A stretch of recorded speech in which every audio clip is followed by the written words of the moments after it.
Hi, Wifey. No. Oh, hey, Ed. I am a... Oh, hey. Hi, Wifey. Hey, Ed. Ed's in here. Wait, was that was you? You sent me a collaboration, right? Oh, okay, there we go. I thought I saw 24 hours ago or something. I was like, wait a minute, was that 24 hours ago? All right. Hi, Demna. Oh, what the fuck? There we go. Oh, it looks like Wifey's the only one who's not in here yet. Whoa, real Wifey. I am no you're one's gonna wife. get slapped. As she wishes. All right. Probably. So sad music's probably because of the girl crying over her sister, and I believe it. everybody would yeah, I guess after pretty much making sure everybody else is tied up that y'all captured, except for the Nobu gathering, I guess, bones. Yeah, she's there crying. Y'all capture them. Y'all find out some gold and other things to keep. Very rewarding. Remembering that at least 10% goes to the guild. So keep that in mind. And yes, seems that mission is accomplished because y'all have also captured Mr. Kryn by Nobu swallowing him. And I guess Illis making him spit him out again. And so what do you wish to do now? Well, I'd like to bound up all the individuals that are still alive in a big long line with a rope, like the conga, and have a look to see if there's any females alive. I think we had only one. And then demo? I was going to say, I think your microphone is making little thunder sounds. Yeah, no, sorry. My fan was on me. Oh, okay. Why is my chat starting at the top of the screen? That's so weird. And if we can get all the Like horses on together and roll load them 20. up with all the loot and everything that's worth taking from this place. Okay. Unless you combine the hands of the necromancer, I kind of know a way to make sure you can't cast spells. I need nails and a plank, though. Sure. Oh, Okay. God. Okay, Cassandra, we'll leave you in charge of the necromancer, but we want Is the that person alive. Is that a good idea? I'll keep them alive. I'll gives just it- make sure they can't cast spells. It keeps her occupied. And So, the way I'm going to do that... I'll make sure she doesn't cross any lines. So the way I'm going to do that is, I want the necromancer to put his hands firmly onto like a 2x4, and then I'll nail his hands to the 2x4 so he can't curl his fingers. yeah, he's going to not want to do that. He's not going to. And Understandable. I'll beat him until he complies. The beatings will continue until morale improves. Thank you. Thank you. Yeah, So I he's... would like to ask. Who the heck- I'd like to ask the lady what her name is. oh, the surviving one? Well, yes, I haven't got yeah, the spell speak. I But think... Let me see. I'm making sure. Yeah, that was the only one that was, yeah. And she'll say Lorila is her name. The one that she looks it up, and she just looks at you kind of angrily, and she says, Ryla. there's no good. There's no benefit to you giving me that attitude, lady. Especially to a man of the cloth like myself. And then she just looks up at you and spits at the ground. Checking size. Yeah. Oh, that's But you do see that the girl that you were with over here is holding... because Cassandra returned her, she is holding the other dead girl in her laps, crying. There's an echo, and so there is another girl alive, is there? Yeah, the one that just spit at the ground at you, but that was the only one. But the girl that you were with, that Cassandra brought back, She Okay. is there holding the other dead girl in her laps, crying because I Cassandra think my brought her man back. is Yeah. back as well. Everybody pause for a second. Bucky, whatever you're watching in the background, we can hear it. It's I'm our, it's trying. ours. Yeah, I'm trying to get my Like, it's our remote voice on my that's just fucking. I'm trying to turn my TV down, but I have to literally go through a. He's App gotta on go my through phone. like an app, and it takes forever for that app to load. And it was just downloading extra shit, so. You were just Why going didn't through it you in just life, buy huh? a TV with a remote? Know that you really Hey, threw me off it was because fucking I was cheap. I'm Because leaving. when you bought the TV on clearance, it didn't come with a remote. It was a display TV. Alright. Are we ready? What were you saying, No. Renver? Can y'all hear yourself? no, that's Okay. Yay, nay. Nay. Right, let's just get out of here. Let's get out of here before the rest come back. We don't need to hang around here. If it continues, or if you guys hear it again, just let me know, and I'll play with the remote. Coolness. Let me see one thing here. I think this guy is going to go ahead and Hey, you're Demos fan. Again? let me see. No Hey. more now. Hey, Yeah, this guy, this necromancer, you're probably gonna have to beat him unconscious before you can do that, because he's just gonna fight off, and it's like he's saying, "This is inhuman. What kind of monsters are you?" And why he don't just we just gag him? I don't remember if there's any spells that only require somatic instead of verbal, and I'm not taking the chance of it. So we're doing both. If we tie his hands, he can't do anything. It doesn't have to be a full hand gesture, just any gesture with the hands. So yes, nailing them to the plank will prevent him from moving his fingers.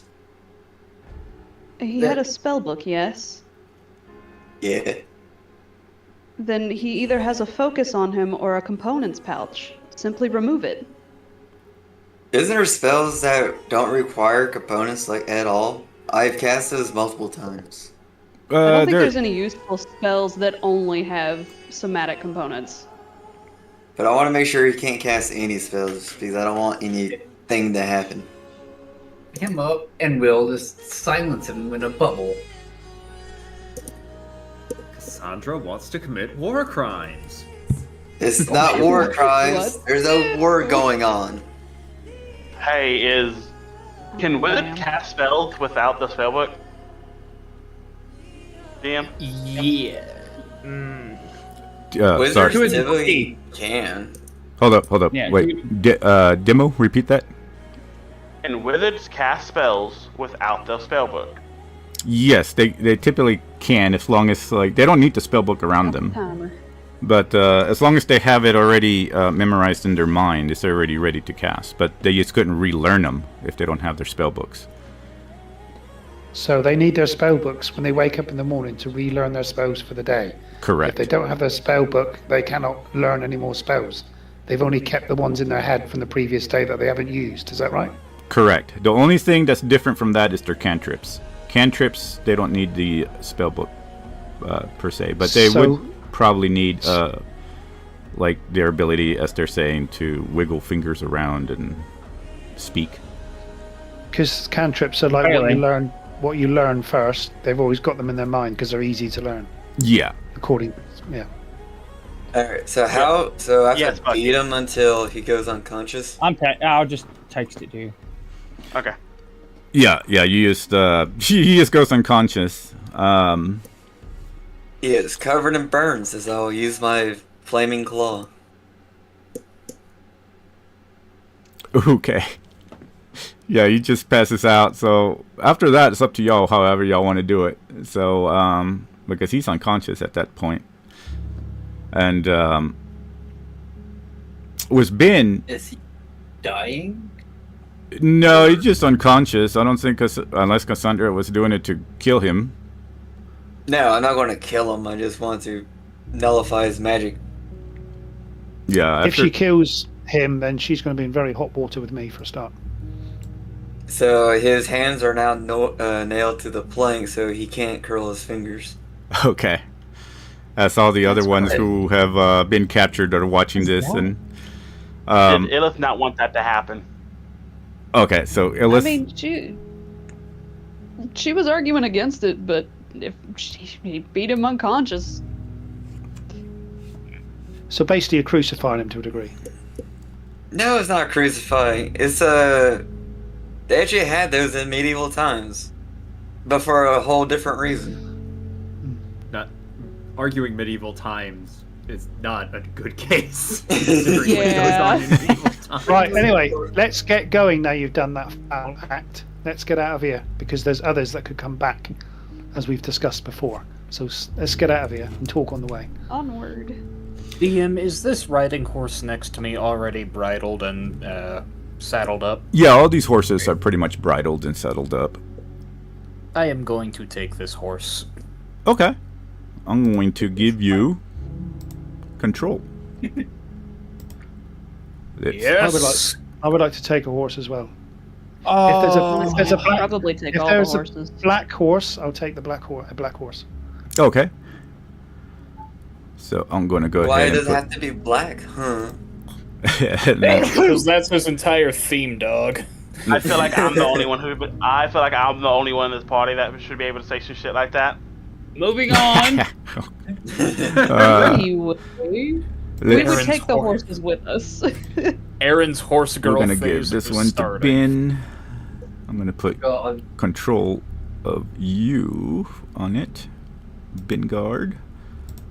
Bengard the Crusader. Should say Bengard the Crusader on the horse, but I'm not sure if y'all can see that. I'm going to just move him over to you. There you go. So you have... That's a big horse. It's actually... Yeah, it's crazy. They look big, but yeah, they're large creatures. But, yeah, we'll say that y'all take the other horses. Whoever wants to claim one. I think Illith claimed one. Oh, okay. She's not gonna be able to ride or anything. She just wanted to take them with her, like all the horses that were left there. Okay. Attach You're a them medium to the creature. chain of people. You can Is ride this it. If you're a medium creature, Billy. you can ride a large. Is this a Shire type horse? A Shire horse? You She's almost It's, 1,000 William knows pounds. about the whole thing that I discussed with you last week, right? Sorry, Ben. What did you ask? Is this like a black Shire horse? Well, it's more of a riding horse, but... Okay, I'll try and send you a picture and see what you think. It's not like... Yeah, it's not like, what do you call them? Draft. Yeah, like the course... course horses. I'm thinking of the course light horse. Who is it that has those horses? But, Are you talking about the Clydesdales? yeah, they're not that kind of look. They're more like the regular riding style look horses. Okay. Ah, so they're not Skyrim horses that are beefy as hell. Yeah, Yeah, they're not draft horses. yeah. Yeah, that's the only ones I could think of in my mind that look similar, I think, to what Ben is asking. Quick question. How much does Illith weigh? 850 some. She cannot ride this horse. 874. No, she can't. She'd kill it. The horse can only carry 480 pounds.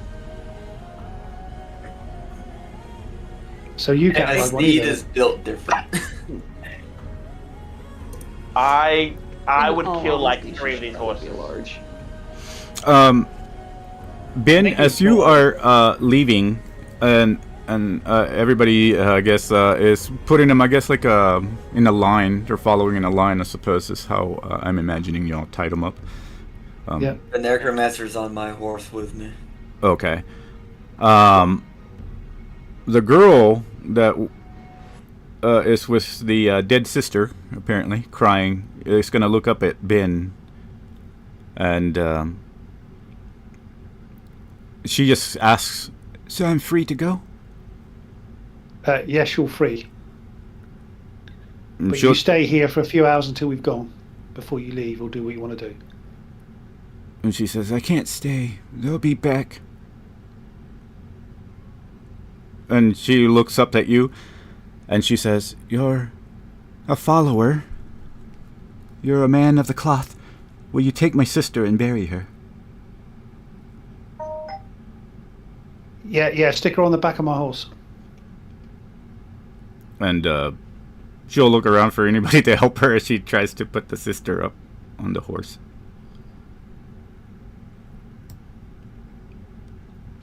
I'll get off the horse and help her.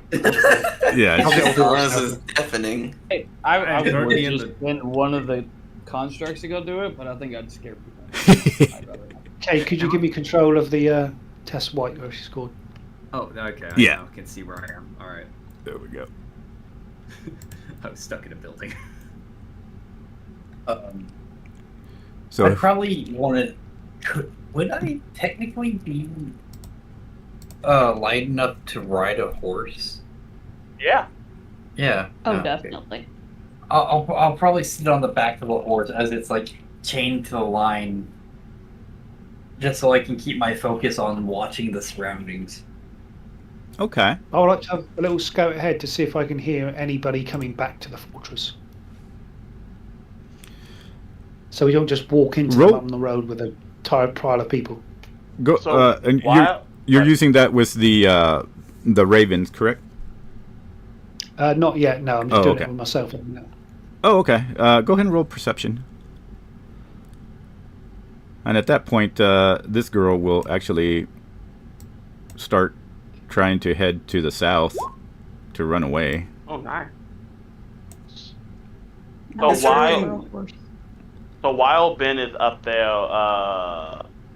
scouting, I look at Illis and say, "So what are we going to do with this place?" I say burn it.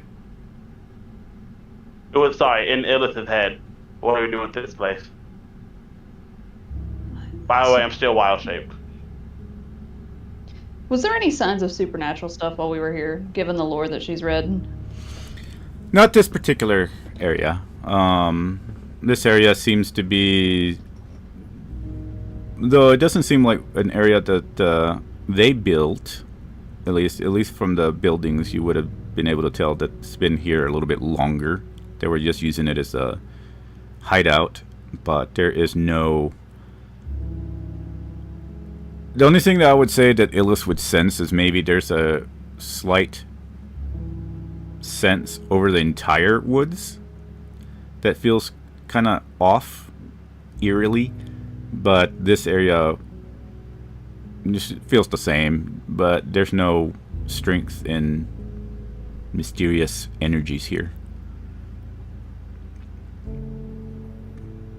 Illith will reply back in your mind. I don't think we'll need to do anything with it. Given how many of their comrades were slain, I doubt the rest of the group will want to stay here. Either the town can send guards to post here, or it will just rot away. And I break it, I and his tail is wagging. suppose so, unless anyone else objects. I mean, we're not take too long, and considering Vanguard's over here in a rush, we might as well just leave it. DM, I want to. This is gonna cost me these fucking spell slots. I want to use my breath. I don't know the W. I fucking did. I wanted my breath weapon to spray acid all on top of the building Oh, okay. and the walls Okay. and the all that. Oh, okay. So That's that's gonna cost me all right. those Yeah. So spells. that actually doesn't take too long. Okay. So So you yeah. need one. Okay. How many times will it take me to do that? How many? That's how many times can you do it? In the. I get one. Let me actually go to it before I start just spouting off random bullshit. what, like when you're in battle, you can do it every round if you needed to, or do you have to wait for? No, I can. So you can do it. I can use it 2 times. So 2 times for free. The rest I have to give up a level 3 spell slot or higher. Okay. Used it once. Yep, I said that. So you, I'd say take like as everybody's leaving and stuff, you could probably catch up to them if you just kind of go around the vicinities for a couple of minutes, spraying everything. Oh yeah. Look, depending on fine with how many spell slots you gotta do, I would say like eventually. I can do this twice. Okay. Oh, sorry, nope. Sorry, I never used that. I can use it 3 times right now. So I already used it once, so I have 1 more for free, and then I have 2 level 3s. Okay. Yeah, I'll say it could take a couple of minutes, maybe 2 to 3 minutes for you to finish up, since you can move around, and then you're all you're doing is bidding on it. So Yeah. it doesn't give too much. It doesn't take too long. Aside from that, all right. Yeah, it'll start to burning it down.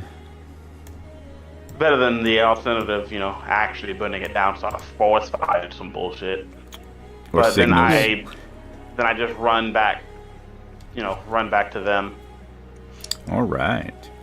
We're taking on the horses all fully loaded up with anything that's of use, and they're all in a line, and we'll march them through back towards the town.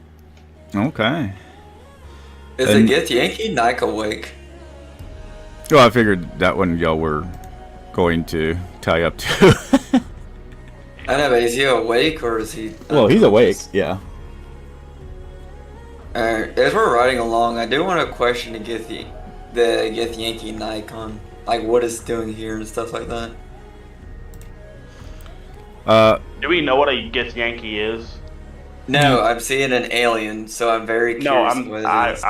wasn't asking you. I was asking the DM. Do we know, like, as in all of us? Because I want to know what the fuck a Get Yankee is. Yeah. Well, y'all probably seen these around. Well, I don't know if you have, but The Get Yankee, honestly the second weirdest creature I've seen today. The first is being me. 'Cause we both have an alien physique. well, y'all would probably have seen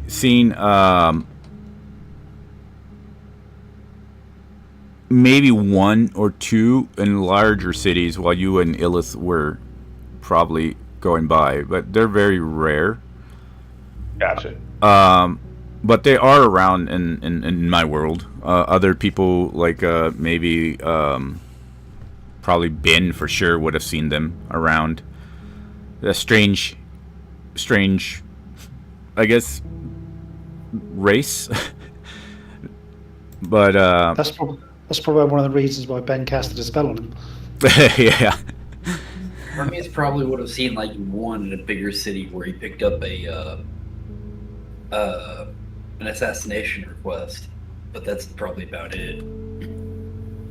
Yeah, most people that know of them would probably also know the theories being from another existence and plane out there, but yeah, they're not unknown. They're pretty abundant in larger cities, like I said. Not quite seen in the smaller country cities like these or towns. But he would just say that he is part of this group, that he was here in order to follow this Kryn fellow, promising gold and power, and that's what he was doing until this happened, and everything just went downhill from there. Apparently, he's gonna have to figure out what to do next.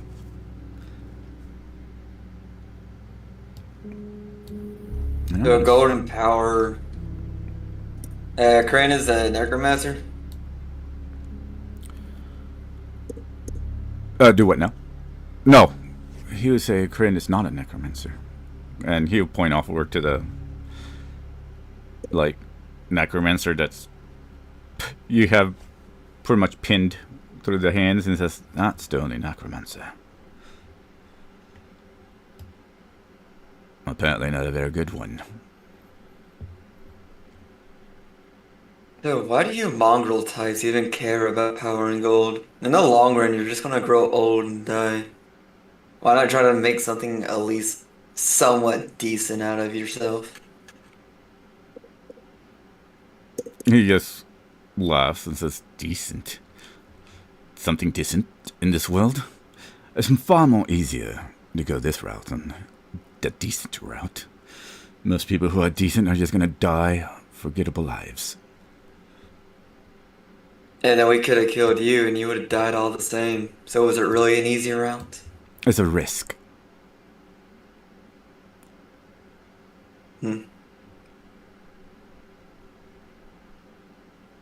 Well, you're no different than the rest.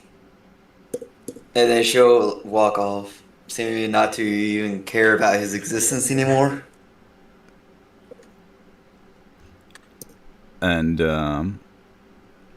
I was gonna say, this girl Maya, she didn't have, like, she was all free, right? She didn't have any manacles or anything, right? I think y'all had set her free. No, I'll let her go here. Yeah. Okay. Cool. Yeah, As, those as, manacles are mine. as promised, she's free. Yeah. She's. So long as you don't do something stupid, then she's free. You can tell she's a younger, like, she's the younger sister, so she just runs away with tears in her eyes and, like, looks over at her dead sister one more time before she kind of looks nervously into the forest, but ends up running into it. And she'll just warn Ben one more time that she says, "Be careful. There were other red knives out there, but I guess you can take care of yourselves." It's Yeah, don't go falling into the same trap with another group. Just make something useful of yourself. I was only in this one because of my sister. They gave us no good. choice. Or the same will happen again by the name of Persephone, the god of all gods. And she, like, nods. And she says, "Don't worry. I didn't want to be in here anyway." And she runs into the forest and disappears eventually. And then we're going to use y'all. Actually, I'm only going to use Bingard's token right now, I think. So we can head back to the town.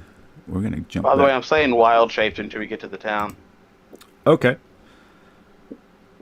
Let me go back to...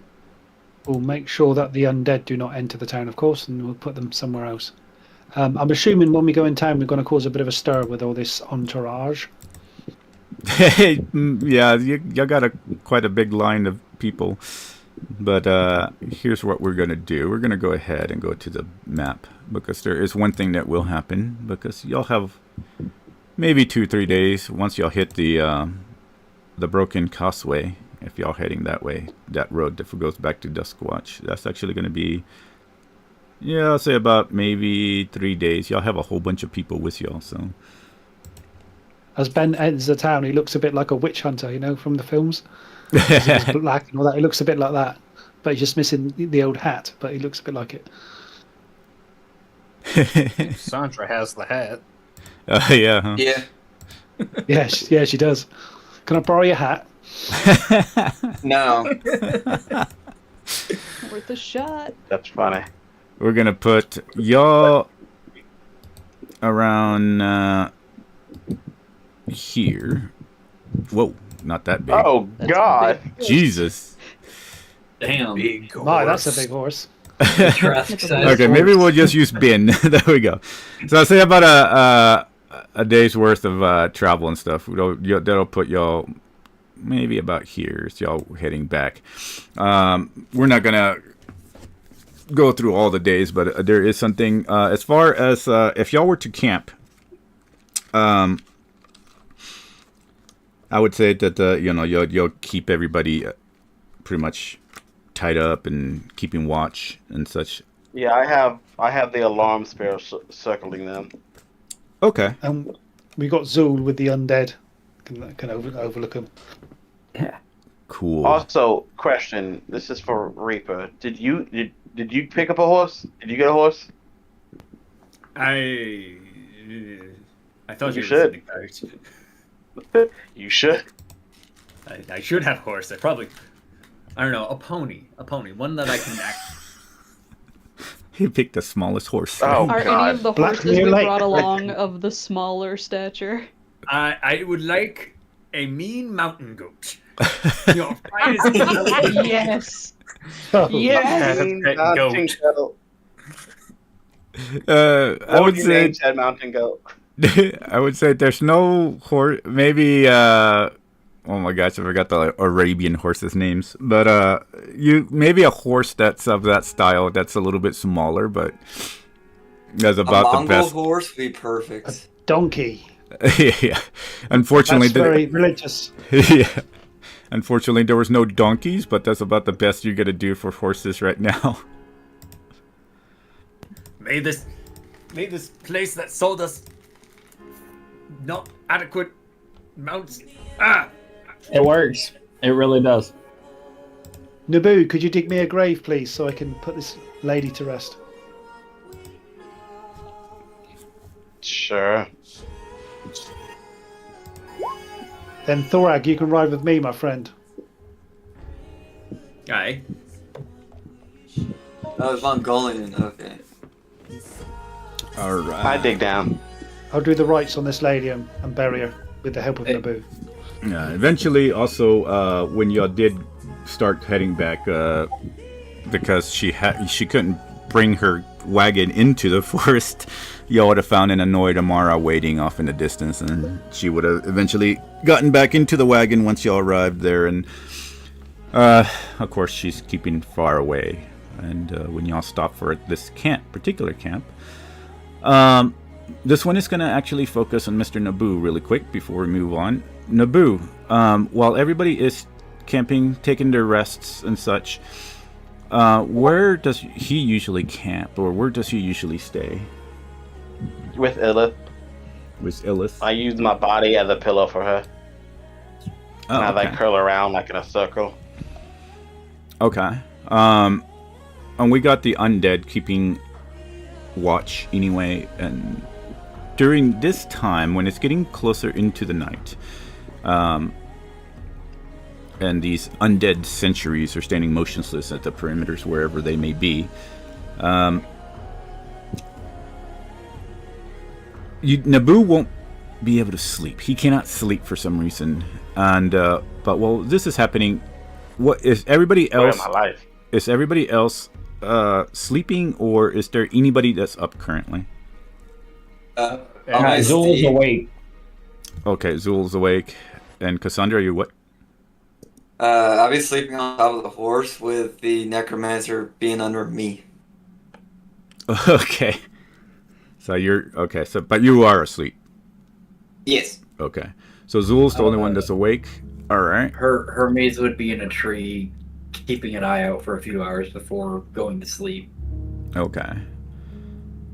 Aaron is awake, just doing little bits of care for his horse and talking to it.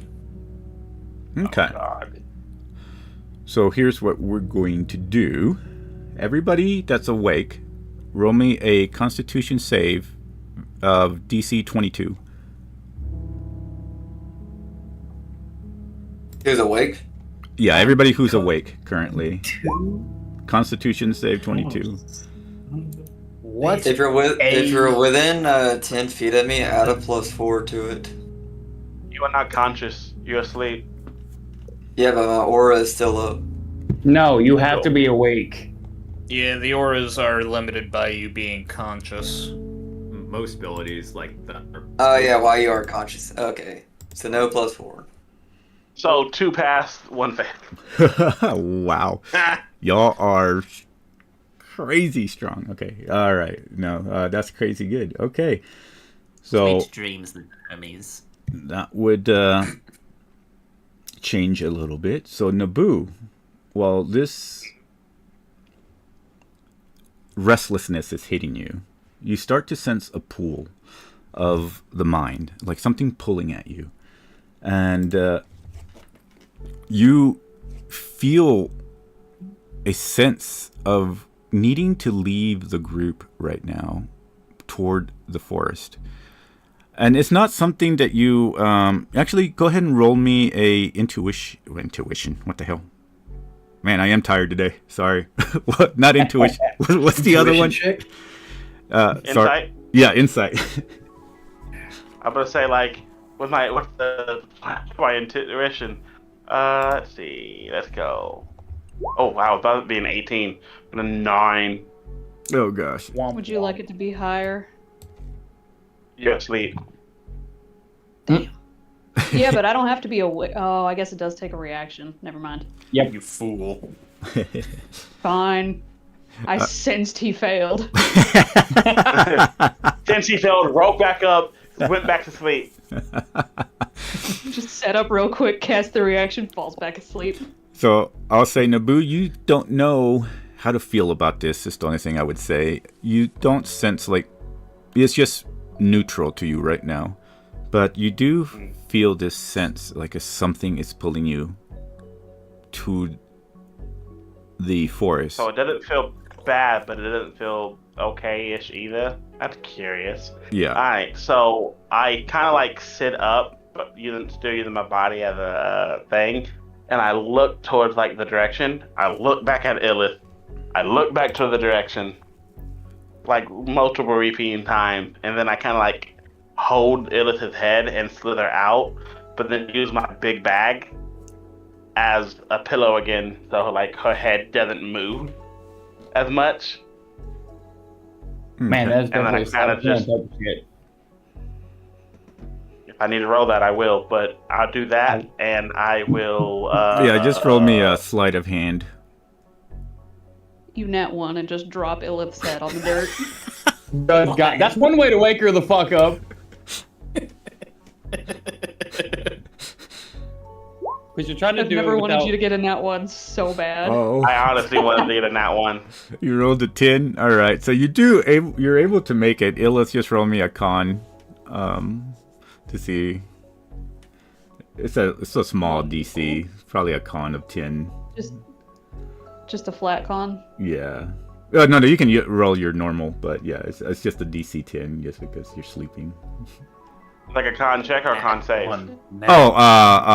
Like a con save. Okay. Sorry. I guess no. It's not a concentration. There's a pop-up every time I roll a con Oh yeah, save now that gets you're deep in sleep. So. All right. She's dreaming of rhinos. Yes. What the fuck? I hate that. I know the lore behind it. I hate it. All right. So, Mr. Naboo, what do you do? I kind of like just look around, see if anybody else is feeling this. Yeah, Zool and who was it? Who else? Aaron? And Yeah, you're the ones who passed, so y'all actually don't feel anything, interestingly enough. okay, so if they're not like paying attention to the direction that I am, they just kind of look, shrug, and go off.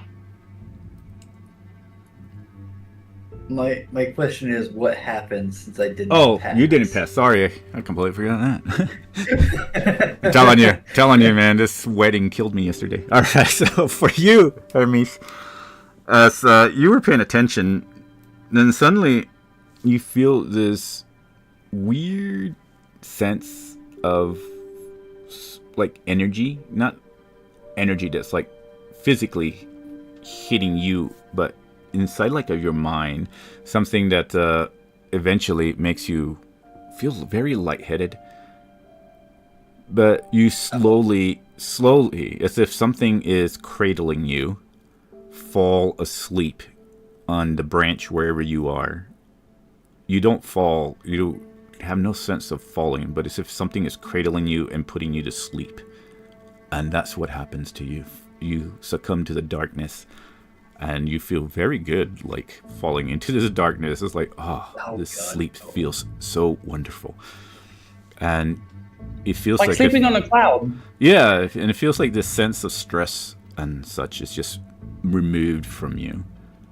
And for you, well, I'll tell you after, but remind me to tell you after this Naboo thing. Okay.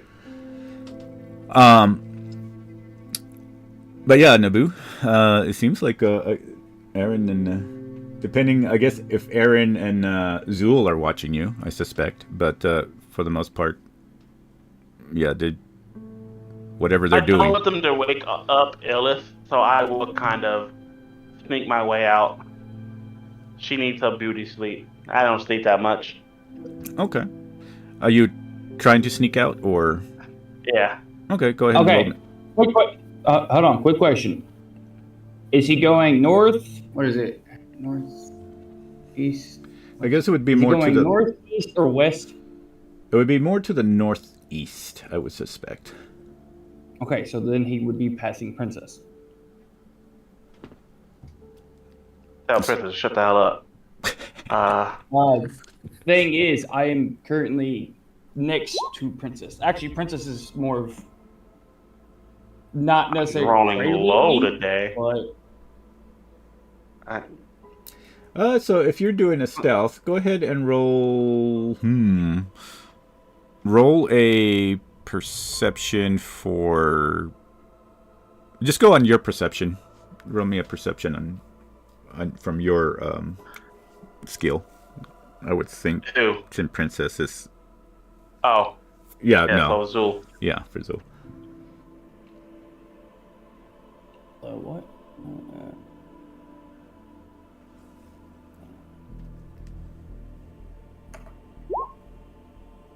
Okay. So. It's black. I'm black. Stealth.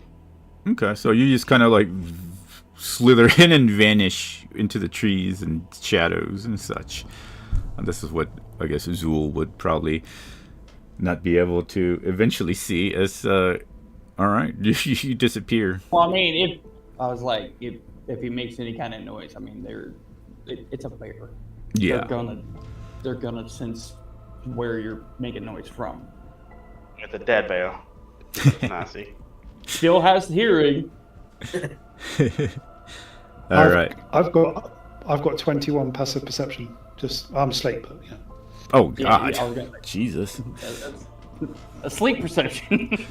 Ben wakes up like a vampire. I sense something. No, just kidding. All right, so Mr. Naboo, you start moving further into the forest then, and leaving this camp behind. And you can just sense that something feels different. You already knew something was different about this forest, at least for sure for Illis, if Illis said anything. But she's sleeping. Yeah, you keep moving further in this pool, just wanting you to go further in. But not without needing a roll here. You do sense, aside from the forest itself, whatever is happening here is not dangerous, at least to you currently. Because not in the way that you understand danger, but it is charged with some sort of energy that makes your survival instincts hum with a certain anticipation. And something off in the distance, you can hear like a twig snap once you get further into the forest. It's in the darkness beyond, and depending if your head turns to that sound, but every muscle coils for action inside your body because of this anticipation that's building up. Go ahead. Yeah, I was going to ask you what you were doing. Okay, so anticipation. Once I do look where that snap is, and I do get ready for whatever action. Like if I have to pounce on a motherfucker, I will pounce. I'm feeling froggy today. Might well leap. Okay. As your head turns toward the sound, every muscle coiled for some sort of action, you see that the actual bushes start pushing aside. Even trees seem to be almost bending as what is emerging from the shadows. You see Now, you've seen these creatures before, but this one, you're not prepared for. You haven't seen something as massive as this creature that just emerges, larger than any natural wolf that you've ever seen.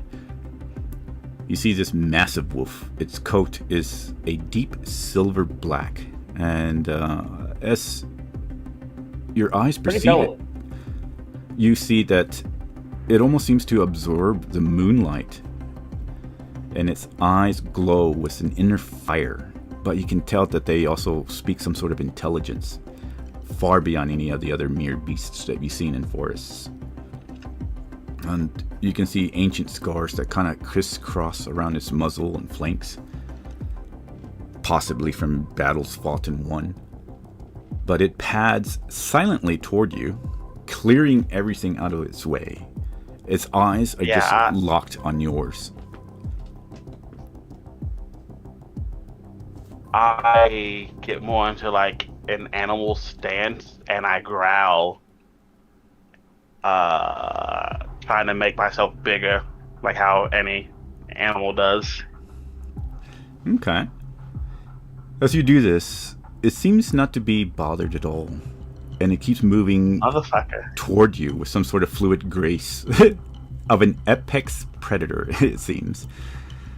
But if it gets within 5, the closer it gets, when it gets into 10 feet, the growling will get louder. If it gets close into 5 feet, that's when I pound. Okay. But and I like to rage. All right. Well, it starts getting within. It gets about, let's say, about 10 feet from you, and you see its gaze just kind of sweeping across the forest, and you can also start to sense as it's looking about, and it almost seems to actually look beyond you, as if it's looking toward the campsite. And you see it sniff the air, and for some unknown reason, it almost seems to growl toward the campsite. And roll me a perception. Is it eyesight or smell? I would say eyesight. Okay. Just to see if you can kind of tell a direction. 18. With an 18, you can kind of tell that it's actually almost looking in the same direction that you would have passed Princess by. And it seems to just growl toward that direction, but then it just moves its gaze back to you. And when its eyes pretty much just meet yours, you feel a voice. And it just kind of feels like it sweeps through the forest. And okay, you sense it in your mind all of a sudden. And you see these images flooding your consciousness. You see this internal cycle of predator and prey, the brutal honesty of survival in the wild, right? You see this respect earned through strength and endurance. But underneath it all, something else, a fierce protectiveness, an understanding of what it means to fight for survival while honoring one's own nature. With this sense that you're seeing in the mind that you have flooding into your brain currently, this wolf starts padding closer. Each step seems deliberate and measured. And wherever its paws touch, you see the ground. You can see small wildflowers bloom. And you can smell almost these different senses or scents emanating from them. And some of them are beautiful, some of them are thorned. But you hear this voice say, "I have watched you, child of the depths." I look surprised as hell. And it says, "Seen your strength, your will to endure against the crushing dark. You understand what it means to be truly alive because you have fought for every breath, every heartbeat." And this walks closer to you, depending on what you do. It's about 5 feet from you now. It's fuck me. Its enormous So, head is like its enormous head's almost like just about as large as your body. Oh, good God. Okay. Damn. So I don't pounce because fuck that shit. I'm honestly scared. So Nobi would be scared. So he still keeps up his His face. defensive posture, but he will back up just a little bit because he doesn't want the thing too close. Okay. So at that point, it settles into his haunches. It's close enough that you can at least still see the intelligence burning in its eyes and catch that scent of like wild pine and earth and that feralness about it. And then you see that there's other shapes that seem to materialize at the periphery of your sight. You see one red fox, like eyes, amber flamed almost, that kind of runs around in a circle and then hides in a bush. You see a massive brown bear all of a sudden that is surprisingly silent, that moves around the circle of this area as well and sits by. Even ravens suddenly start perching on the nearby trees, watching with almost the same kind of ancient intelligence as this wolf.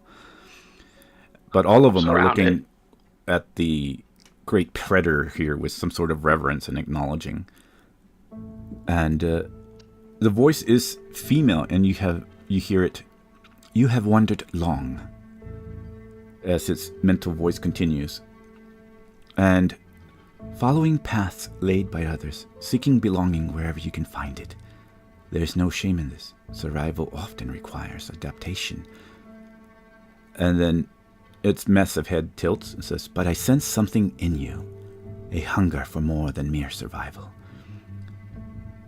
You have tasted power, felt blessings of strength beyond your own, but you do not yet understand what that means. And you see from somewhere within the wolf's thick fur, it actually produces some small object. It's like a carved bone, but it seems to be bleached by what seems white by years of wind and weather. And you can see that it's etched with some sort of symbols that seem to shift and dance. And suddenly there's a little bit of firelight emanating, almost as if it's like the aura of the wolf. And possibly the bone of some great predator transformed into this sacred token that it's now floating. And it seems to actually move its paw to hold it. And it says, power without purpose is meaningless. Strength without understanding is just another form of weakness. You have felt my blessing, but you do not know what that truly costs. And the wolf's gaze grows a little bit more intense, not threatening, but demanding honesty. I am not your goddess to worship, child of the abyss. The wild does not kneel, and I would not ask you to. But power must flow both ways. And you hear a low rumble emanate from the wolf's chest, thoughtful and calculating. When you draw upon my strength, when my gifts curse through you, there must be an exchange. The natural order demands it. And you see this carved bone that's gleaming in the firelight, emanating that warmth that promises connection and power, but also obligation. This token, as its voice kind of grows more businesslike, would serve as our link. Through it, I can grant you the strength you need when the depths call to you again. But each time you take from me, you must give something back. And the wolf leans closer, its breath carrying that scent of deep forest. Not prayer, not worship, not submission, but acknowledgement of where your power comes from. And when my strength flows through you, act in ways that honor the wild that shaped us both. Protect the natural order. Respect the cycle of life and death. Show the world what it means to be truly alive. And you see this wolf lean closer, its breath warm against your face if you allow it. I am fucking terrified, but yeah. Think on this, child of the abyss. This is not about following or worship. It is about partnership. An exchange of power for purpose. And you can sense that it carries a note of respect. You remained free, as wild things should be. But if you accept this bond, remember every gift has a price. Every strength demands sacrifice. And this large wolf places this carved bone on the ground between you, then steps back. And you see the other forest creatures begin to melt back into the shadows. And the choice will come, the wolf says. When you face the depths again, when you need strengths beyond your own, the bone will call to me. But consider carefully. Are you willing to be bound not by devotion, but by exchange? Can you give as well as take? And you see that with that, the wolf turns and pads back toward the tree line.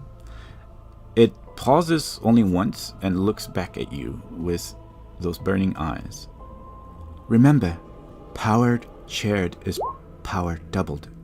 But power taken without payment is power that will eventually consume you. Choose wisely. And with that, the great wolf just vanishes into the darkness. And it only leaves that particular carved bone and that lingering scent of wild places. And, what does Naboo do? Nobu kind of like watches in the distance until he feels like he's safe once again. And then he'll look down at the bone thing and he will sniff it a little bit. Yeah, it's just and as strong, that sense of wild and flowers, that scent of pines, all natural. Gotcha. Then they will hesitantly pick it up. He doesn't feel anything different. He feels kind of like a humming from it, vibration, but he can sense that he's familiar with this. He's already known it.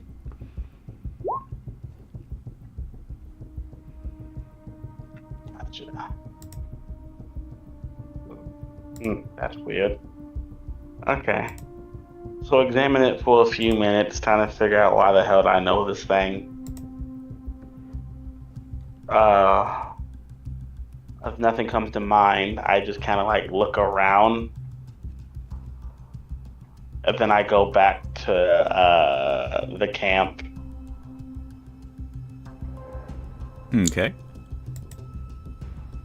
And I kind of like, honestly, I don't even care if people see me at this point. I don't slither sneakily back in. I just kind of walk back in, slither back in. Okay. Hanging on legs.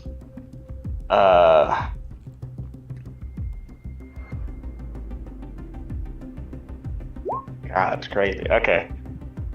And then what I would do is I will just pretty much push the bag back out the way and then slither my body under her head again. And then wrap around. But I want to keep the bone in my hand and just examine it throughout the night. And so I don't know if it's a thing, 'cause I don't know what the fuck this is. Do I attune to this thing? Like if I do, that's what I would do the rest of the night, is attune to it. If not, I just keep it close on me. Yeah, it doesn't require attunement, but Okay. you do feel sort of that link for some unknown reason. That's the only thing that you do feel. It's as if it's already been part of you for some reason. So I just keep it close and wait for Elith to wake up. Okay. Yeah, the other two who are awake would probably now see the large Naboo come back and do all this. All right. Well then, with that being said, the next morning, when everybody does wake up and get ready to go, I guess it would be up to Naboo. Wait. If, oh. So, question. You forgot about Hermes. Oh yeah, that's right. I knew I would. All right. Hermes. Hermes. Hermes is dead. Hermes is in the big sleep. He's in a deep sleep.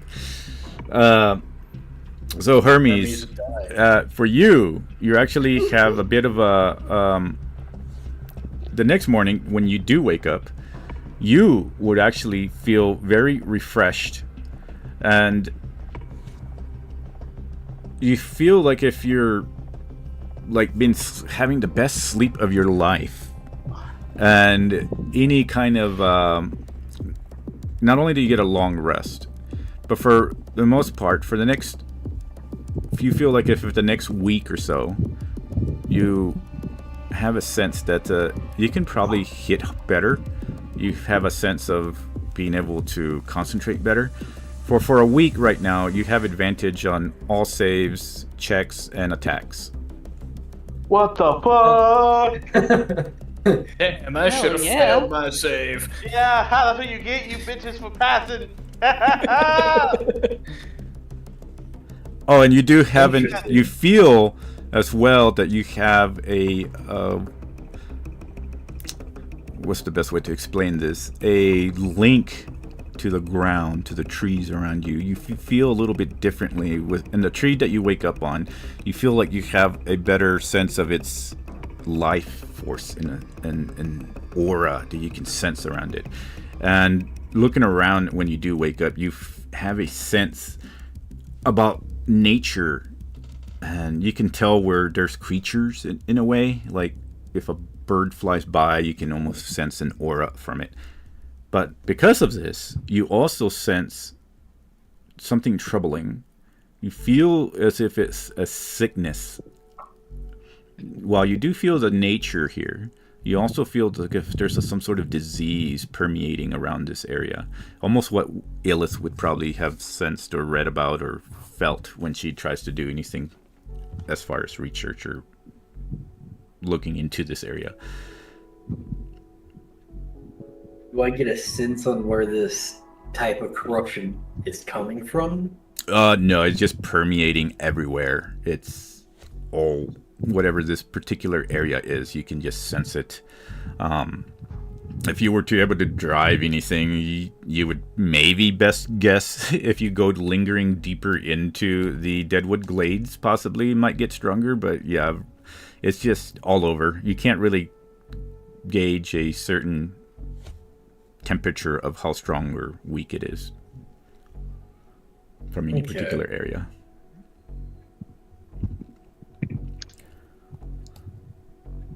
But yeah, everybody ends up waking up, getting ready, doing whatever to do for the for the camp. Yeah, everybody has a long rest. Okay. I got my spell deck. So as soon as we wake up and everything, I go I hand Illith the bone. I just straight hand it to you. She looks down at it. How odd does this thing look? Like this? Does this look like a bone that maybe he'd like find in the woods, or is this very ornate? Without having to roll anything, you can tell that it's bleach white compared to most other bones, and it's smooth too.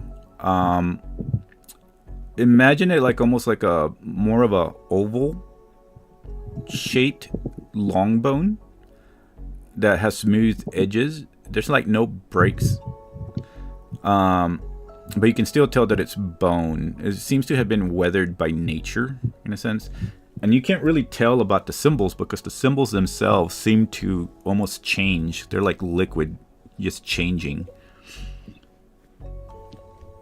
And they all represent something more to deal with, like maybe creatures or symbols of trees, symbols of nature.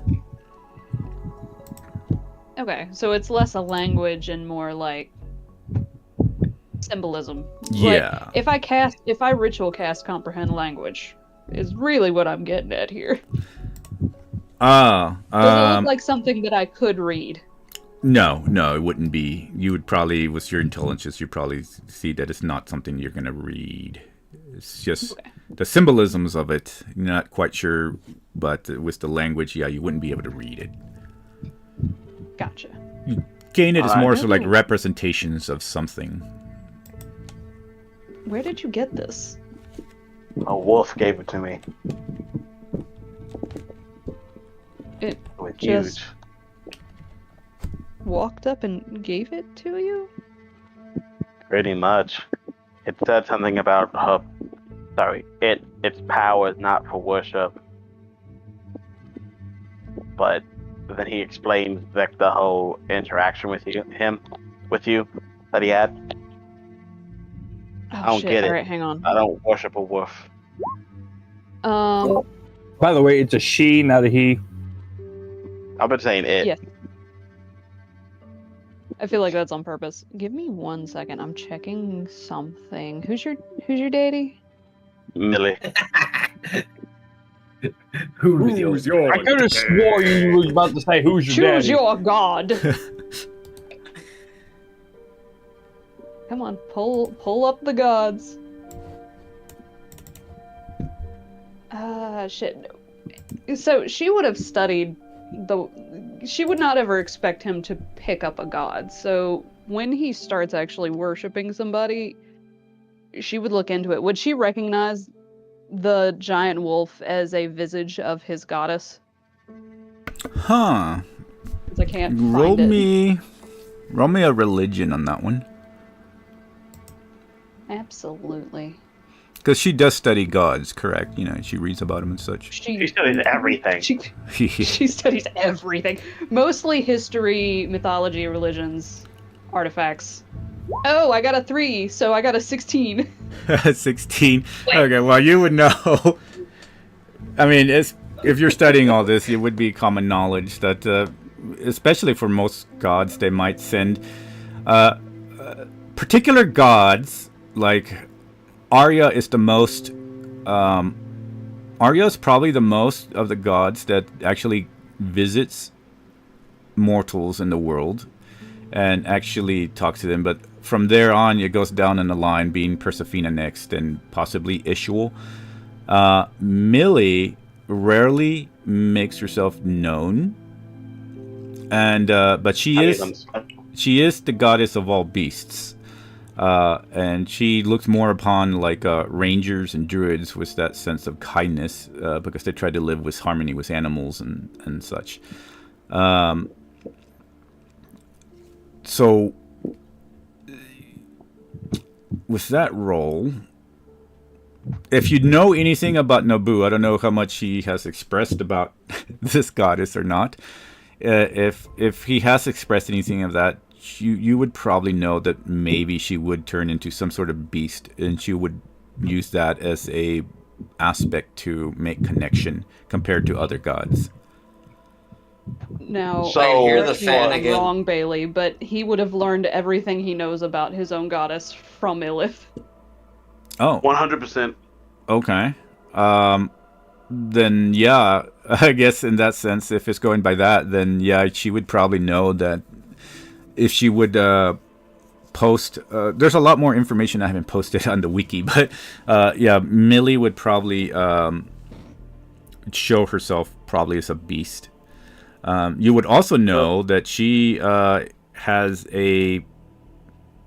she doesn't particularly like undead things either, and everything that your senses from this area to anything that's undead, she has kind of a, I guess, not a hate. Well, yeah, it would be kind of a hate. It's not in harmony. It's not in harmony. But there's probably a large gray area with her right now currently. that Illith would probably also know, because if the Bone Dove, which Zul follows, is doing this, there might be a disagreement, but then also Persefina is one of the ones that ascended Millie. Gotcha. Okay. All right. And then also Oh, one I thing lost Illith my, knows, and one thing Illith knows about Nobu is that he honestly does, like, he tells you things, but he tells you the bare minimum of his past, all about himself. He really doesn't talk about himself that much. Unless she pries obnoxiously. Obnoxiously, like she always does. But I Yeah, like just it. like how she'll sit and just read books to him at night when they were long resting, and he'd be like, "Please shut the fuck up." Anyway, I believe you were visited by your goddess, Nobu. Did she want anything from you? And she'll offer the thing back out to him, almost like it's not hers to touch. What? My goddess. My goddess is a small woman, not a dog. He cocks his head yes, too, like but it's she's the goddess of beasts. Wouldn't it make sense if she were to wear their skin? I mean, I guess. Weird. Anyway, did she want something from you?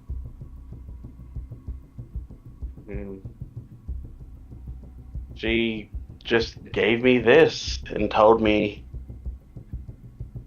power comes with a price, not an obligation. And honestly, for some reason, I cannot remember the exact wording she says, so I will tell you, Nobody will tell you the exact wording she said, because I'm that slow. But yeah, she said every time I call upon her power, I guess through this, I have to offer something in return. Do you know what she wants? More of a contract. And DM, what did she truly mean? But like, what did she want? Well, for the most thing, she was just saying that when Naboo doesn't pay her, how would I guess, like Ben. She wants credit. Yeah, like Ben and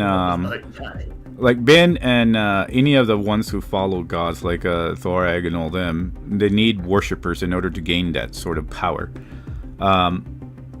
So you don't necessarily worship her, and that means that you're sort of taking in a power, but not sort of giving back.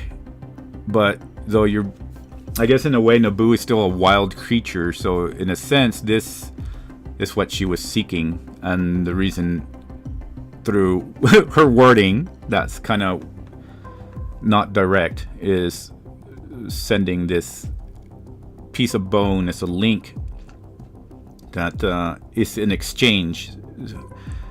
Following her ideas and the way that she believes with nature, as long as you're following that path, y'all can have that link. As long as you're not, what do you call it, going against harmony. That's what she was trying to push.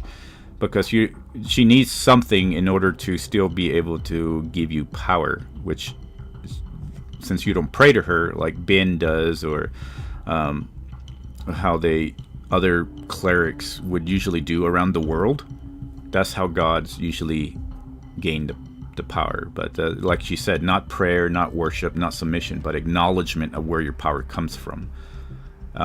Because she said her strength flows through you. But you're acting in ways that honor the wild that shapes you and her both. So kind of like protecting the natural order and respecting that cycle of life and death, and showing the world what it means to be truly alive in that sense. So because you don't worship or pray to her, she needs something. She needs something. Otherwise, you're kind of just using her powers. Okay. He wants you to step. I got in trouble, guys. You did. You got corrected. Yeah. Okay. Came down so- from heaven just to beat you with a shoe. Not damn. Okay. So I will go back to Elith and be like, I think she just wanted me to acknowledge her, or acknowledge her to people. She's not giving me this power for free.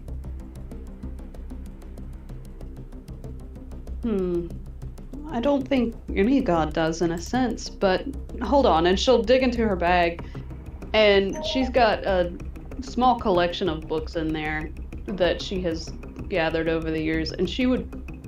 Can Nobu read? Does she know? I mean, she would know, but can he? Nobu cannot read. He can't? Okay. Nope. That sucks. Okay. She's like, I was going to give you this book that might help you, but I can read it to you later. Perhaps she just wants acknowledgement, which I know you're not one for religious rituals, but maybe claim your kills in her name every once in a while. I need to read more upon her, and that's a mental note to herself. Okay. I can do that. So my almost broke my character. So the next thing is, and I hand you back the bone. I think it's God. magical. Can you figure out what it does? I can certainly try. Thank you. And she'll set a hand on his shoulder because he looks a little sad. Think of it this way. She decided to come speak to you instead of abandoning you. She must care. And then she will sit down and start to ritual cast Identify. Not used to that feeling.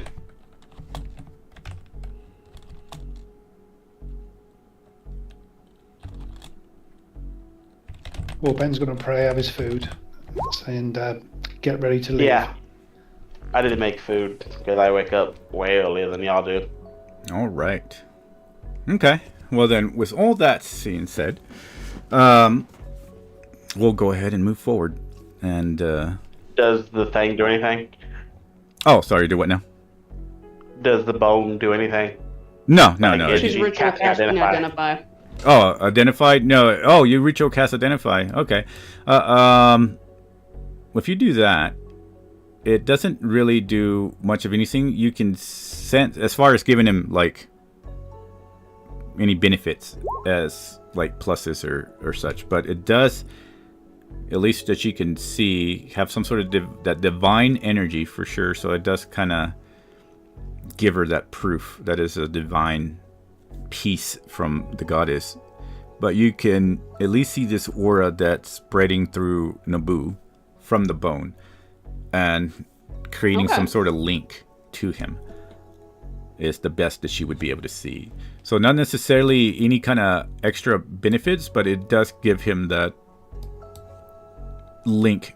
And what you can at least derive from it is that it's linking her to him through whatever he does the best way, so he doesn't have to go against that nature of worship and prayer, because she knows Naboo in that sense. So it's kind of the visual representation, what I'm seeing, of her blessing through his following. Correct. Okay. I picture the aura as the blessing he is receiving from following this goddess. I just wanted to make sure. Okay. Ilith, once she's done, she will stand up and hold it back out to him, and she will look at Nobu. I think this is more of a promise than anything. Keep it close, though. Okay. And DM, I would like to attach this bone fragment to my scythe. So every time I kill something and save something, it's dedicated to her. Awesome. Okay. So that is noted on there. So Naboo.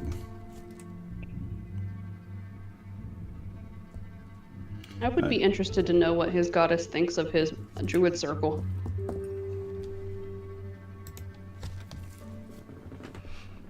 Honestly, same. Considering the name. Yeah. Something I guess Naboo will have to find out. Mm-hmm. Next time. Next time on The Life of Naboo. As the Naboo turns. Alright, so we, unless anybody has anything else, we shall go ahead and continue on to this town. To Dusk. I want to talk to Amara. Oh, damn it. You want to talk to Armara? Okay. Yeah. She's off in the distance behind y'all in her cart or her wagon. So I'll go over because I want to show her the necromancer to see if she recognizes him. oh, you're taking the necromancer. I see, like, in his painful ways with his Yeah, she's sitting on top of him. So he's laying down on the horse, and then she's using him as a saddle to keep him pinned. Okay. Yeah, so you see the two coaches just look over at you, and one of them walks up. Oh, yes. Hello. How can we help you? I like to speak to Amara. I know she deals with necromancers. I want to see if she recognizes one. And he looks over. Sure. Okay. We will get our client. And he walks over, knocks on the door. Wait for a little while. But about 2 minutes later, she walks out. And says, yes. What is it? Well, we have a visitor. She steps out a little bit, closes the door behind her. Looks over at Cassandra and looks over at the pained necromancer. And says, yes. What can I do for you? Do you recognize this fool? And she'll grab him by the head with her clawed gauntlet and then pull it up to make sure that he looks at her. He's like, oh, God! Oh, God! He's like, no. I don't recognize him. Should I? Well, we've been noticing that these woods are quite cursed, and based on the local rumors, it has something to do with the undead. Here's a necromancer. The Deadwood Glades. There've always been mysteriousness around it. This probably draws all these necromancers. Necromancers have always been tied to this and the dark tower that lies beyond. And she walks over and examines this person and is like, no, I don't recognize this idiot. Not very powerful if you got captured by you. And she just turns no, we around. did kill the guy who betrayed you, so I wouldn't say that now. She just looks over. It's like, studies you for a while. And he says, did you? Really? And then she just walks up the stairs and then back into her wagon and closes the door. Yeah, that bitch is alive. I know that guy is coming back. Okay. She'll head back once this guy has been not recognized. So you have mercy. My hands. You try... So why are you a wizard anyways? Why do you screw around with stuff and work with bandits? This is just gold, of course. More power. I can gain more knowledge. And what do you wish to use this knowledge for, you selfish prick? Gain greater power. Her clawed gauntlet will sink into the scalp a tiny bit, just to leave like minor burns, but nothing lethal. Okay. He's just gonna And then scream she'll out. bring him back, and then she'll be done with him. Yeah, I just hear the screaming of this person in the background as y'all move forward. Cassandra, are you torturing the poor man again?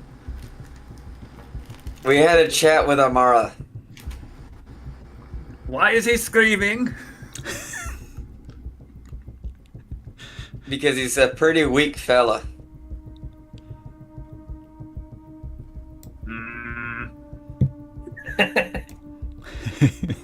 Keeps eyes on the slightly unhinged Inquisitor. I'm glad you two are bonding well.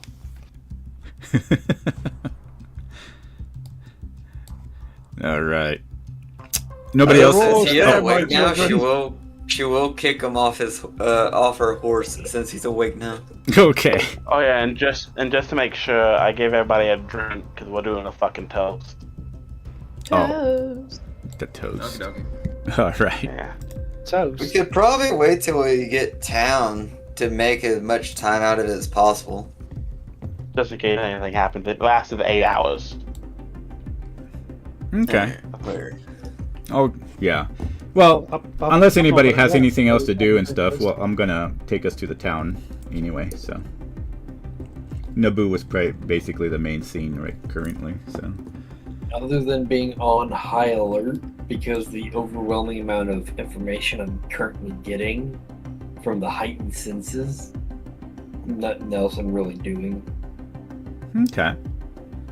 Well then, I'm gonna go ahead and jump us over as everybody starts arriving back in Duskwatch after the next couple days.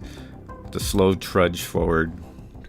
Every now and then, the whimpering of the necromancer, and y'all will start arriving back in Duskwatch, entering through the north side, passing the prison, and making your way finally toward the Emberwind Way. And I'm assuming either the guild or the city hall. Either way, guards do. Oh, I'll lead them to the guild, but we'll have like a procession going through the middle main street with all these individuals tied up in the horses with all the stuff on it and everything, and all our party members. yeah, you see a lot of people just gonna scoot out of the way, and you see a lot of these guards as well start talking to each other, start pointing, and all these civilians just start pointing and talking in large whispers, and Yeah. they start There's pointing. the man with the black horse in front is telling everyone to get out of the way. Yeah, they all just move out of the way, but they all also point over at the half-orc. And a lot of the guards seem to recognize him as well. And by the time that you'll arrive at the guild hall, you have what seems to be a couple of the actual guards waiting. It seems that word spread quite quickly. And with that... oh, go ahead. I'm not joining them at the guild. I want to go shopping because Cassandra doesn't care about the guild. Okay.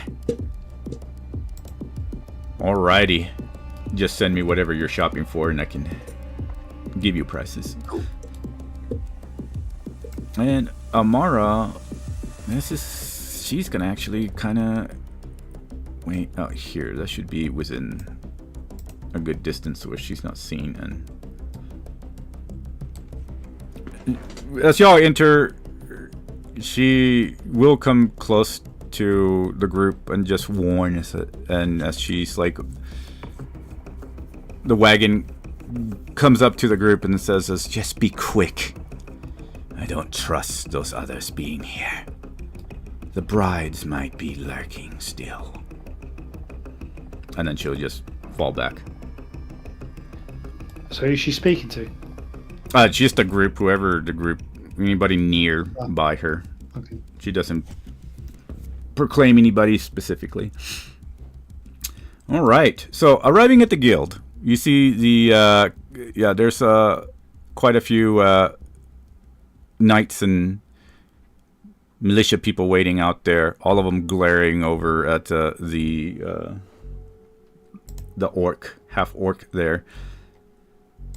And you see one of the guild people, a female, walks over and says, "Ah, you are the new group.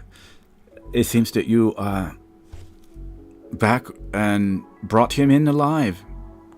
Kendall." I'll get off the horse and tie the horse up and go over there and shake her hand. I said, "Yep, we're back." Very well done. It seems that he actually gained some sort of conscience and decided to actually turn yourself in, Mr. Halfang. And you see the orc just kind of like... No, he didn't have much choice, but he's here. And says, "Oh." And you see the half orc just like look over there with like a glaring, and he says, "One way or another, the truth will come out." And he just quiets down after that. It says, "Oh, the truth will come out. There's always different versions, but there can only ever be one truth. And from what I know, is that you have murdered people, and you have spread fear amongst the paths of our villages for quite some time now since you betrayed us. And now you're going to go to the prison, and there you will stand trial, found to be guilty, and you will rot in that prison for the rest of your life, for all the lives that you've taken." And she looks over at Ben and says, "I'm sorry, I don't think I knew of a new group that was taking this mission. Just being new and just registered. What was your name again? What is your group's name?" The group is called the Dawn Wardens. The Dawn Wardens. Excellent. Yes, my name is Bengard the Crusader. Bengard the Crusader. Oh. So you go around crusading. Who is your... Yes. Who do you crusade for? Justice and Persefina. Persefina. Ah. Most excellent. Then, I am very much pleased to meet you. And she says, "Well, per the agreement, you will find that you can go to the desk. We have our new recruit there, and she can help you out with all the payments. And we will make sure that Duskwatch knows who was the one who finally captured the Red Knives and their leader." She smiles at you. Thank you. We have a lot to hand in, so I hope someone's going to give us a hand. And she like looks back, and you see some of the people, some of the knights, but you also see some guild people out there. They actually walk forward and they actually help you with whatever you need. And let me see here. Where is my notes?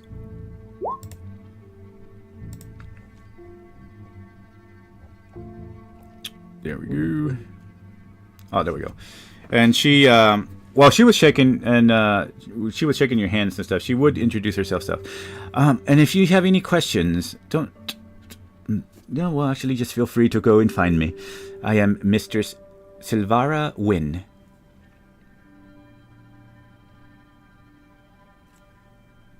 Silvara Wynn. I'm going to go ahead and copy that and post it in there so y'all can keep it as notes.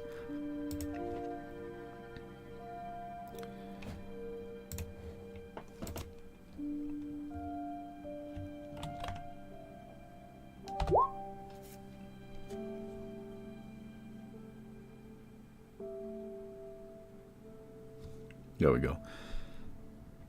All right. Thank you. And yeah, so she pretty much has the guild help. You see the guards pretty much just put on these particular kind of manacles on any, well, mainly the necromancer. And they look at his hands, and one of them looks over at the group, since Cassandra isn't there, and says, Who who did this? As he like points over at the necromancer's hands. I'll point to Cassandra. Oh, Cassandra She's isn't not there. there. Yeah. In the direction of the. Oh. It was Cassandra. She's in charge of him. And they look, furrow the brows, and says, "Oh, all right." He's a very nasty individual, so I would take very good care of him. You mean a she, right? Oh, the necromancer. I'm talking about the necromancer. Yeah. So he's like, Thanks, Ed. he like moves him over, and they just like grab him by both hands. It's like, "Oh, right, this hurts. I need a cleric, a good one. I need medical attention." As he like gets dragged off, and they start dragging off all the prisoners. Well, He he's says, looking at "Oh, one, you're but he's certainly not going to get pleased. a good cleric over at the prison. Don't you worry." And they start just marching him off. And you hear some claps from the actual guild. And you see a big barbarian-looking guy, and it says, "Ah, to the Dawn Wardens! Ha ha! First mission accomplished, and even brought him alive. I want to talk to that guy. He betrayed my brother." And you are a good man? And he looks over. "Oh, I am Teaklin. Pleased to meet you." Good day, Teaklin. We've not met before. Now we have. I'm Bengard. And says, "Yeah, that guy right there. I have a few words for him. But You maybe have we as get to many words as celebrate you like, here we're pretty done." soon." And he says, "What?" I said you can have as many words as you like. We're done here. And says, he smiles. "Well, thank you, Ben." Oh, yeah. And he just starts smashing his fist into his palm. And, alright. Well, now that you're at the guild, I will see how much these things are. What is everybody else doing? Collecting all money. Okay. Solid. Does the guild have a spot where we can trade the goods we got from the bandits, or do I need to go hunt down shops? I mean, yeah, you can do it at shops, but I would suspect that the guild can also help you trade in. Okay. Illith would take the goods they found and go and try to trade them in or submit them if they are known lost property. Okay. I'm going to go with Elith for that. Excellent. Wait a minute. I don't want to go in the guild. Except to the see only if- thing we're not selling is the healing potions, the poisons, and the wine. Oh, the poisons are already like stashed away. Yeah, that's what I mean. Is the stuff she would have to submit or sell would be the lockbox of stolen jewelry, the forged documents, and the silks. I think is the only contraband, and then any equipment that nobody wanted. So, okay. I would probably take the grappling hook and 50 feet of silk rope. And we might want the thieves' tools. I don't know if Yeah. anybody here actually uses them. I do. Okay. The rogue. You Honestly, mean the the- monk. Well, we got a The rogue. the rogue and the artificer also have these tools. That's true. Do you want the caltrips as well? Can you coat caltrips in poison? I think you point it. I think you can Maybe. coat anything in poison. I don't Yes, you can. You just throw poisoned jacks on the floor is really what it is. You know what? Just for the fuck of it, yes. I will Okay. take the caltrips. Okay, so in total it's 6 daggers, 3 crossbows with 60 bolts, 2 short swords, 4 sets of studded leather armor, and then the stolen silks and fabrics, the forged documents, and the lockbox of stolen jewelry. Okay, so that's. Let's see. Are you able to copy Take your paste time. that? I don't need an answer now. Yeah. Hey, if you're able to just copy paste that into a list, I can. Yeah. Yeah, I got you. And just send it to me. For you know, it says how much they're all worth if it helps, but I will send them to you. yeah, just because I was looking over at this one for Mr. Red here. So the last of the gold pieces that's listed is what you would get for those. So just. So what does it say? 500 to 5,000. That's just for the suggestion for what it would go between, but 2,000 gold pieces, what it would fall under in between those. Alright. Did you say Justicar armor? Yeah, what I don't know what that is, but it's. Yeah, Justicar armor. Justicar armor wouldn't be available. That's a particular one for my world. It's some of the strongest armor out there, and it's particularly to. It's the same rating as plate. Yeah, but it's like it's particular homebrew for particular. Like once it gets up into stronger power and stuff, it actually does other stuff. Oh, I was thinking of the it has drow. dormant beside it. That's usually a gold item. Okay. I was thinking of the drow armor from Baldur's Gate. Oh yeah, no. This one is a particular one. It's actually homebrewed from a different third-party thing, but it was for another campaign. Actually, my the other one that Mr. Bin here was in, but it was from another Friday campaign. It's particular. That one other, I think it was a cleric, paladin, Asamar paladin, that he wanted that. But yeah, it's very rare in the sense of being hard to find, though it's like not by the mechanics of raw rules. Let me see, where is Zool? What the hell? Is Zool missing in here? Oh, he's by, there we go. Why is the Zool say Naboo? Oh, I know. Okay, never mind. So Zool, I'm gonna put Zool here. There we go. Bam. With Amara. So with Mr. I'm gonna give Naboo control of Thorag right now. Since Thorag had to leave. Okay. There you go. Just so I know what's going on. Alright. And y'all get y'all's reward, which was, I think, this was not a very hard one. I think it was 500 gold. Let's check my notes.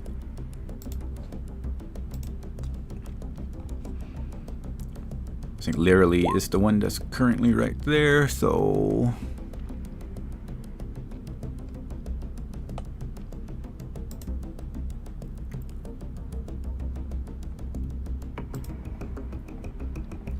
Y'all brought him alive, so that means 600 gold pieces that y'all receive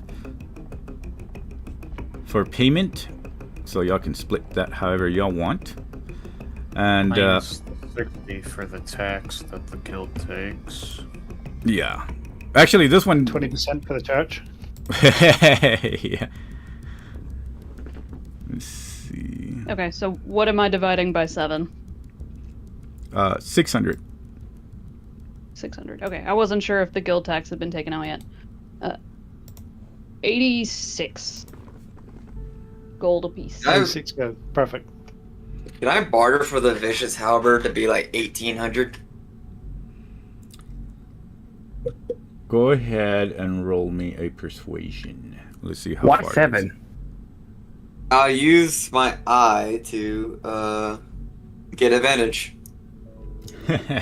1, 2, 3, 4, 5, 6, Shit. 7, 8. 16. Unless I'm reading it wrong, I see 8 people. You're not counting me. Doesn't count. Okay. So, With handles all his right. money. Well, so go for it. I can give it. So for how you. much? You got a 16. So okay, cool. 86.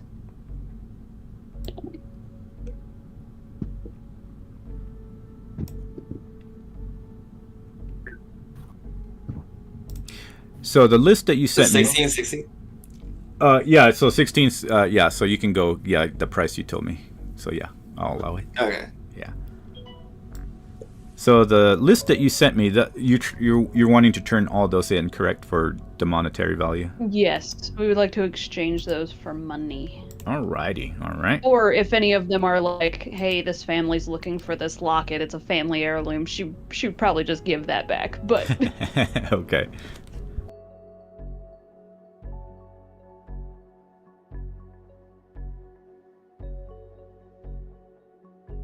Huh. Ooh.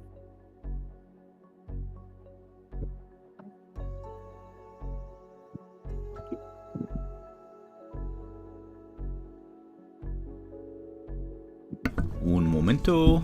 There we go.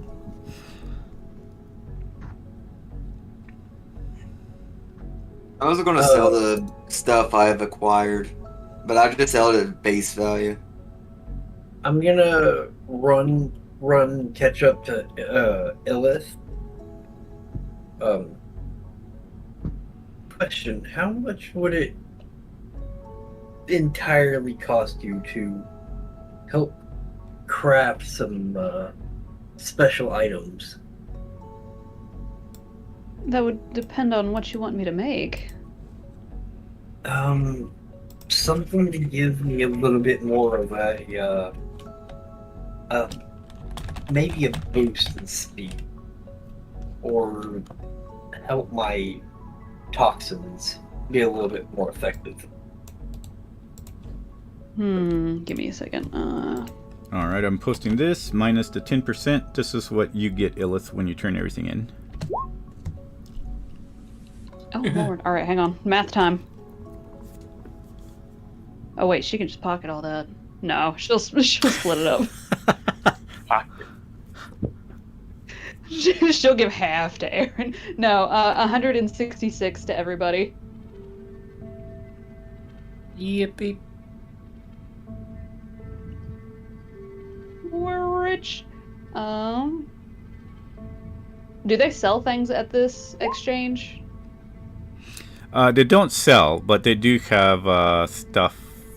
If you're, since you actually are part now and passed the test with this, you are officially part of the guild. Okay. So they do have certain items. Currently, they have like a couple of bags of holdings, and what was it? Where was it in there? But what were you looking for? I would like some kind of enhanced shield, like a +1, or maybe +2, but that seems a bit much right now. Yeah, that one you probably would get at the shop. How much does a silver halberd sell for?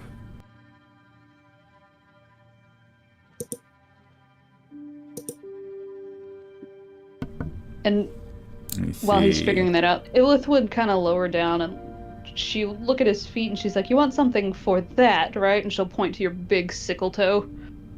Yes. Say about 120 gold pieces for a silver halberd. Does the elvish engraving add any value? Elvish engraving. I'd say another 10 gold. Alright, it's 130. Yeah.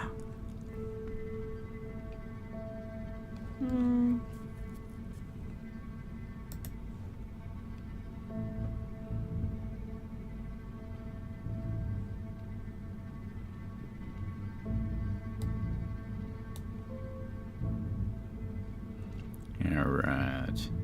And I would like to visit. I would like to visit the Temple of Persephina while we're in town. Okay. I'll put you boom right there. Manacles cost 2 gold based on D&D Beyond. Is that the same?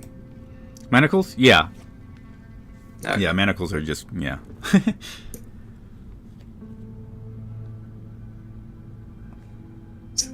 So 5 times. And I guess at this point, this is when Illis would see the artifact quest. Since we're here. Absolutely. I would like to hand the High Priest 171 silver and 64 copper as a. I'd like to give her that. Ooh, excellent. All right. And she will smile at you and say, "Ah, thank you, Ben. Much appreciated. This will go toward helping those in need in the church, of course." Of course. I wouldn't expect anything less. Thank you for your service. I'm going to not put that knot down in there. So let's see. Gain you a heroic inspiration, Ben. Which you can mark on the top, I think, of your... Can I stack them or not? You can't stack them, unfortunately. Okay. Do you already have one? Oh, yes. Oh, okay. I'll ask her if she knows where I can get some enchanted holy armor from. Enchanted holy armor. If you don't know, would you mind looking into it as something for me to do, please? And she says, of course. And she will go ahead. She says that she will do that for you. Write that down.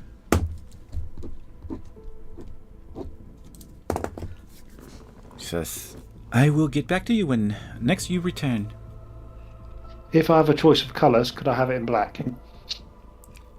She will lift an eyebrow. Oh, of course. Sticking with the decor. And she nods and smiles at you. May the birds be with you, as he turns around and walks off. And may Persephone be with you, Ben.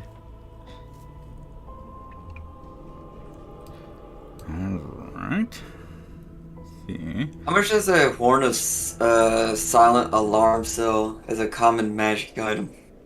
Horn of silent alarm. Let's see.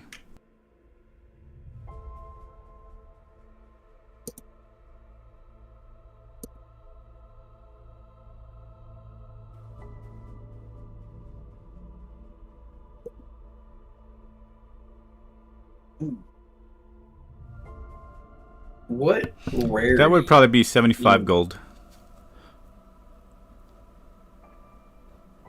Okay.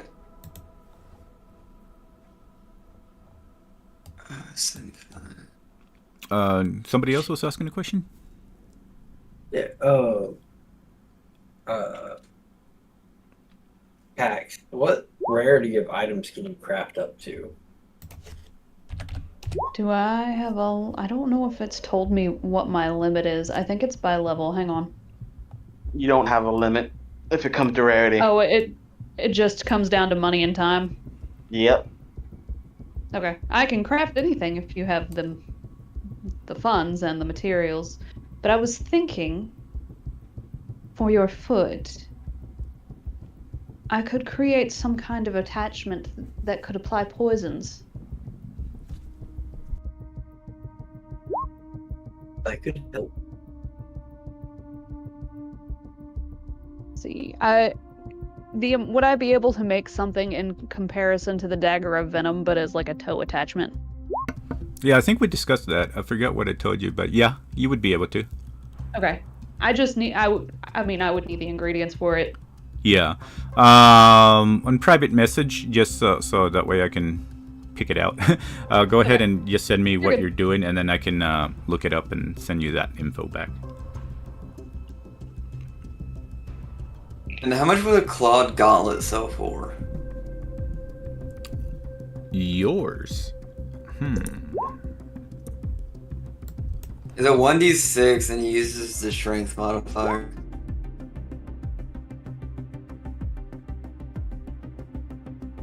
It does have the light properties as well, so it may be a good offhanded weapon.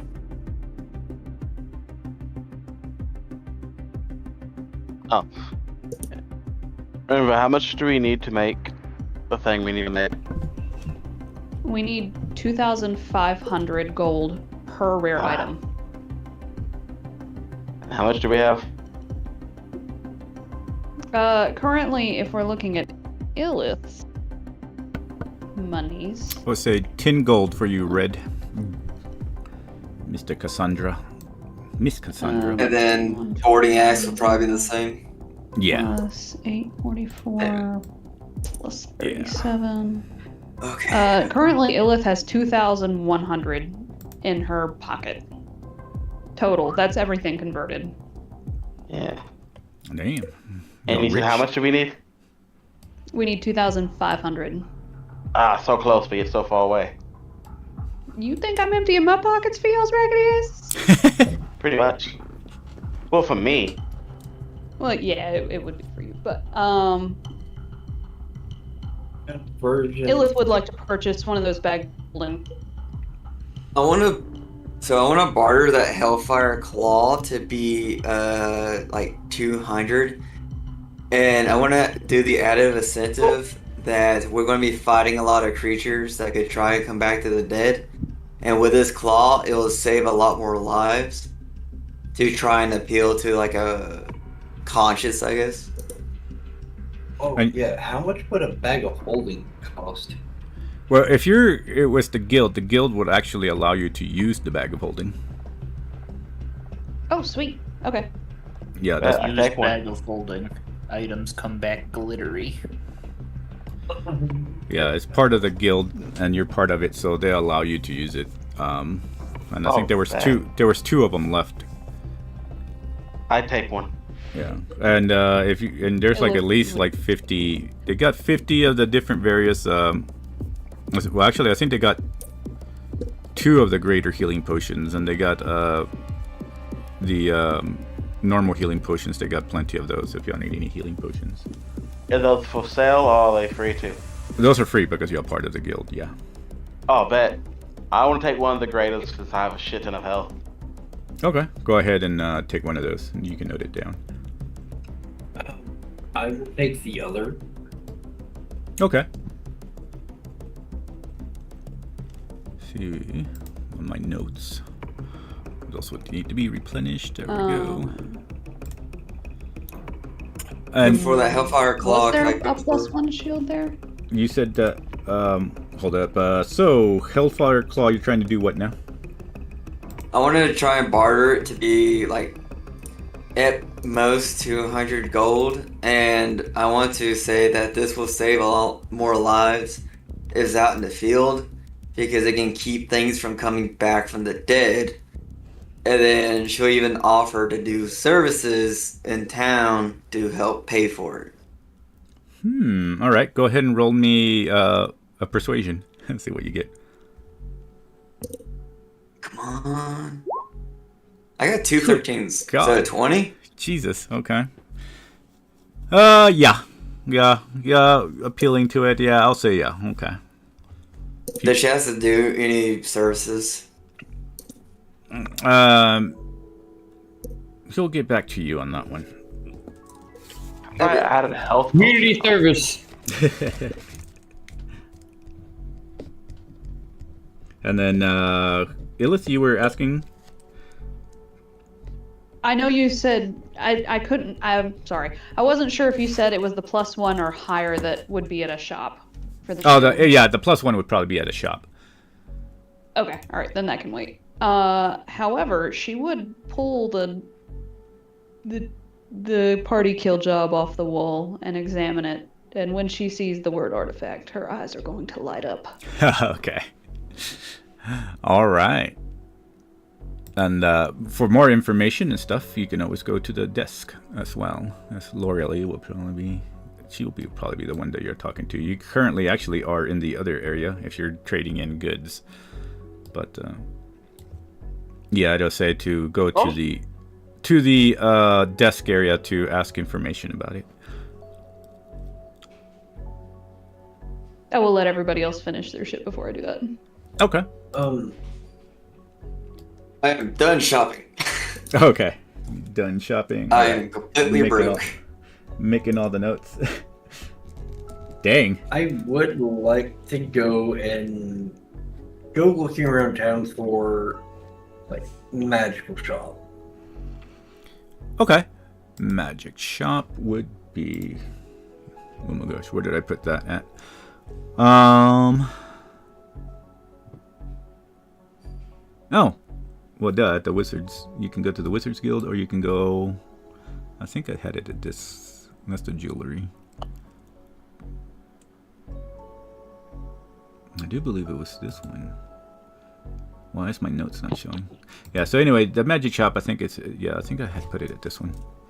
Besides the Mages Guild, but that would be politics. So.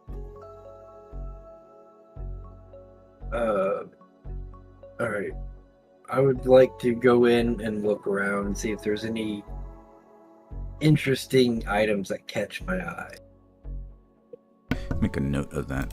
Somehow all my map notes disappeared. Okay. Anything in particular, like any specific kind of thing that you're looking for?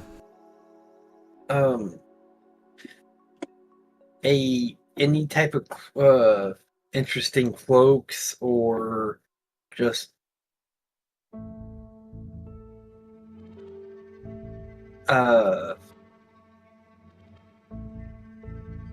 cloaks, magical cloaks, belts, maybe a dagger. Depending on what enchantment it could have, I might want to look at. Go ahead and roll me a persuasion. It's I the like only to one follow can him go. inside the shop. Okay. Persuasion? Yeah, that's the only one I sounds can. like gold nugget. It's the only one that I have that helps me carouse, in a sense, for items. It's not actually persuading anything. It's just for Okay. So that would fall under. I'll go in the magic shop to look for magic rings. If he's, Magic if this is rings? where we are. Okay. Persuasion is like one of my worst ones. So right here, Hello, Hermes. What are you looking for? and Cloaks, belts, maybe a dagger or two. Would so you like a hand? one- Yeah, a hand would be great.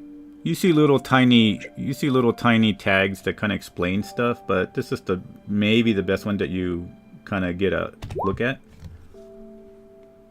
Ben puts his hand on his shoulder and gives him guidance, and walks away a little bit and starts looking at the rings. Okay.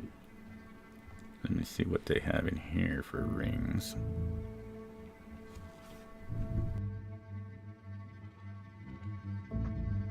He also does the cross of Persephina and gives himself guidance at the same time. Go ahead and roll me a give me a roll for persuasion there.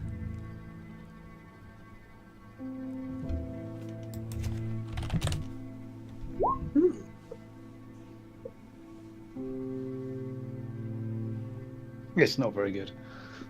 Oh goodness.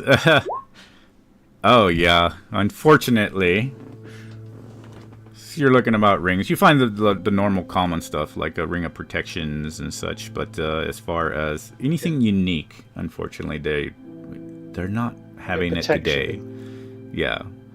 The ring of protection. I'm interested in that. Okay. What does that do? It just gives you that +1 to your armor. Armor and saves or anything like that? I think that gives you the armor and the saves. How much is that?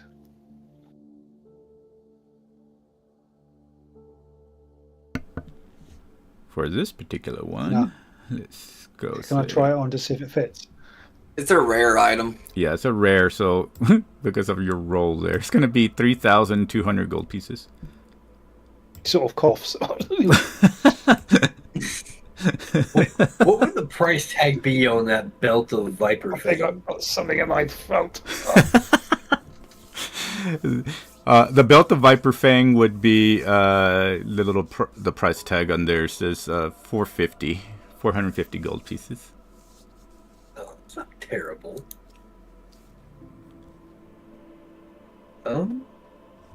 I think I'll. You can always try to haggle. Hermes is not a haggler. They don't look like Agler. I was just meaning in general. Like you can literally try to haggle regardless of who it is. This is quite expensive in here, Hermes. I don't know if you realise that. I mean, aren't magical items normally a little pricey? Well, I don't normally get them from here. I normally get them from I got this from the church. And he sort of shows him his shield. What fanciness does the shield do? If you don't know by now, my friend, you will never know. And he shows the shield on the front. It's got the sign of the crow on the front.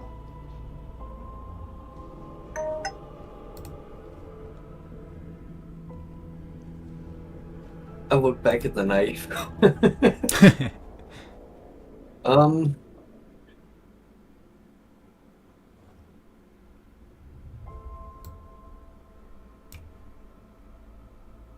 Would I'll look at the one running and be like, is this the lowest you got for this nice looking reptilian belt? And yeah, you see like an older, long bearded man behind the counter says, "Yeah, it's whatever the price tag says there."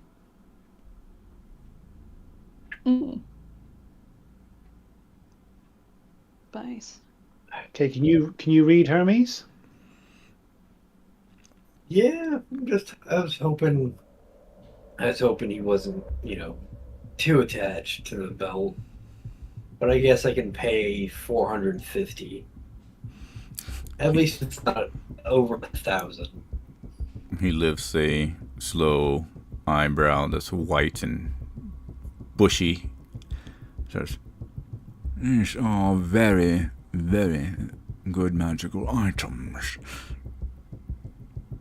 Then he says he will accept the gold unless you try to haggle a little bit more. But yeah, aside from that, yes, he'll go ahead and accept the gold, and you can note it down.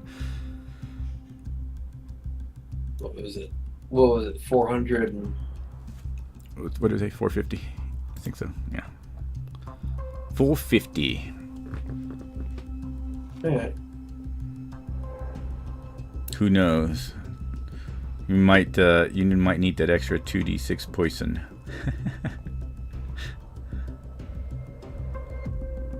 A little extra poison never hurt anyone. Well, if you get a crit, that could be quite dangerous. So, all right. How about anybody else? Anybody else do anything? Nope. Okay. Well then, Miss Illis. Keep screaming, I guess. I guess, Miss Illis, if you wish to go and find out about this place, you certainly can now. She would show it to Aaron first and then drag him over to the desk. Okay. She's not going alone. Ma'am, can you tell me about this? And she'll slide the paper across the desk. And you see this elf is different from the last one that wasn't the counter. She looks very young and looks excited. Pulls in the paper and you looks at it. And what will she say? Who knows? We're going to find out right now. As soon as I find my notes. Next time.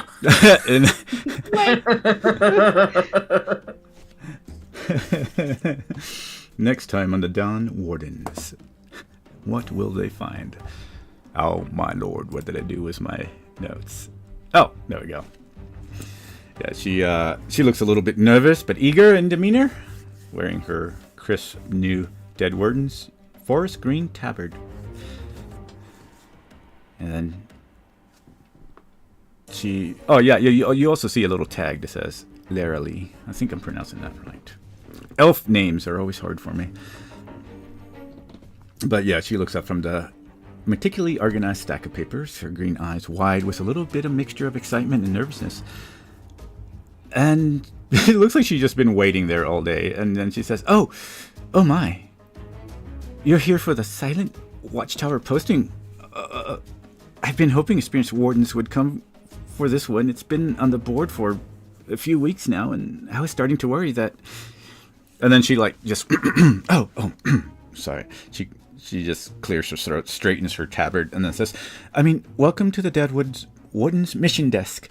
I am Junior Cleric Larily, and I have all the documentation ready for you. Please have a seat while I get everything organized. And then she just nervously shuffles through all her perfectly ordered files, and she starts reading through all the mission details, looking at them. And she's like, oh, okay, Silent Watchtower of Okris, mission code WD2847, urgent. threat level 10 out of 10. She looks at you, depending if she took a seat or I'm not. there. Oh, you're there? Okay. Yeah. I've been with Ilith the entire time. This is Ilith if she was an elf, I swear. She says, okay, so this is a threat level 10 out of 10. You understand that? It should be for a party size. Anything, at least 8 experienced wardens. Do you have... Is this all your group? We do have 8, and she'll look over at the others. And she says, oh, okay. How experienced? And she says, well, pretty experienced since this is a threat level 10. It's our highest threat level. So it could take a duration, maybe 2 to 3 days. Well, that's of course including travel time. We can provide horses if you don't have any. And of course this would be a payment of 2,000 gold pieces. Plus, with this particular one, you have full salvage rights as well. So that's a little different, yes. So that means that anything you find, artifacts or anything, this time you don't have to give us first selection. You actually keep all the rights because of the threat level. Vanguard walks in. And she'll put her hands on the desk. You said artifacts, yes? Well, we usually have first. And she waves over at Ben, and she, excuse me, sorry, sir, one moment. And she'll say, yes, we usually have first rights to select artifacts or magical items at our missions, but because this one is a 10 threat, that means that you have first rights and can choose whatever you keep for any artifacts. Yes, artifacts. I think there are artifacts here, supposedly.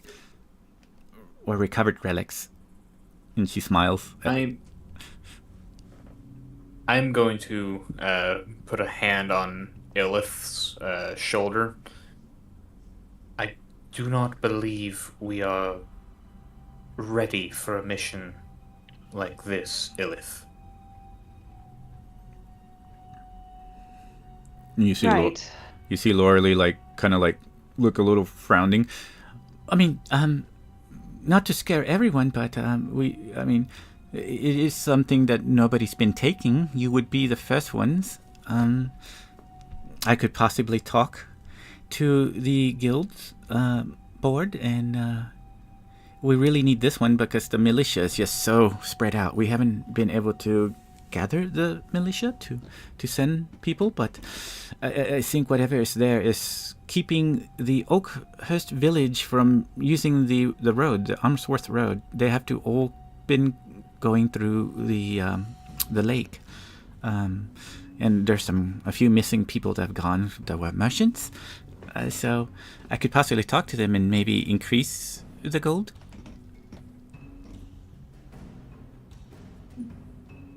I'm gonna kind of pull myself up to where I can barely see up over the counter. She looks over, gives a quick kind of yelp. Oh, hello.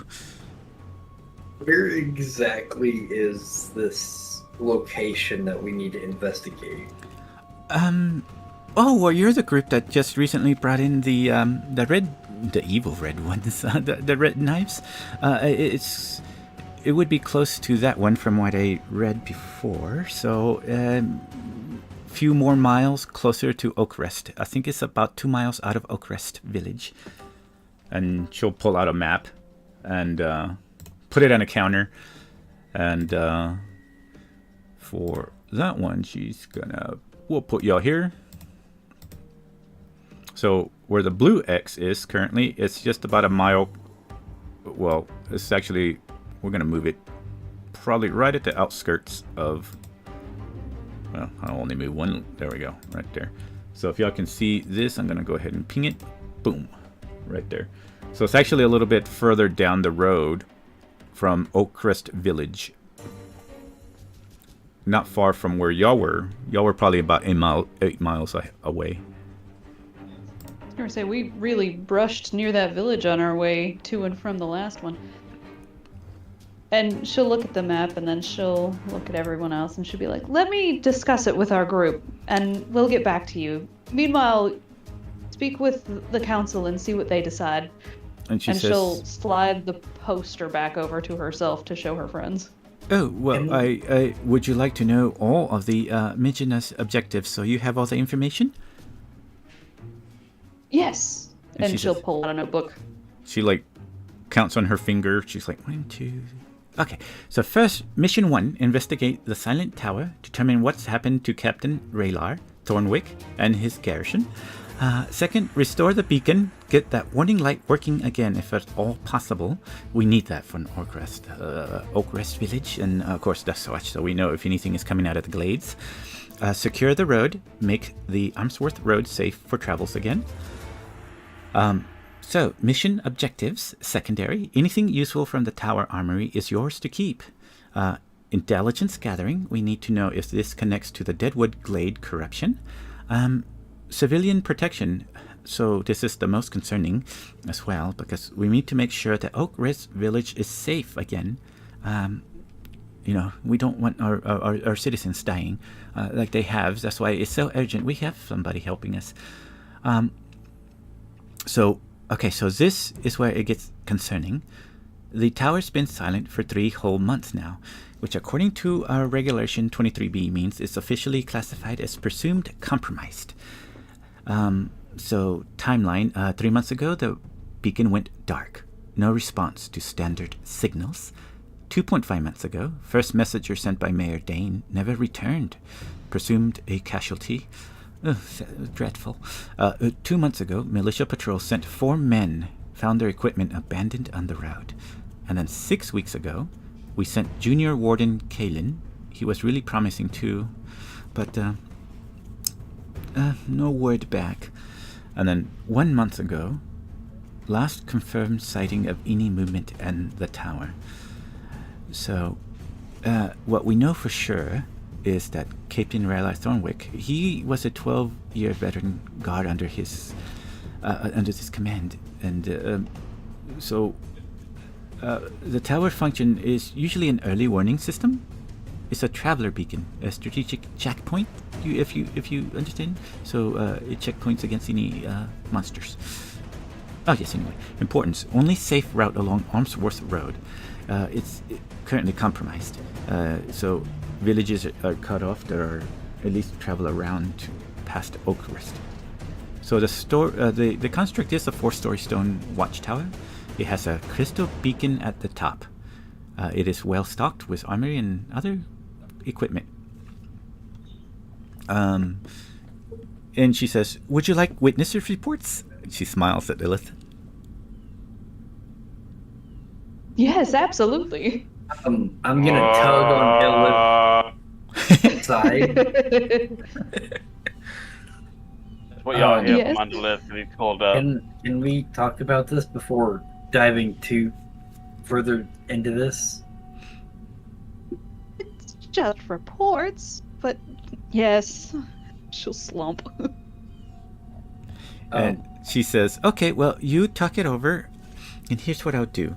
I will talk to the council." And she whispers, "Okay, so they're willing to go all the way up to 6,000 gold pieces.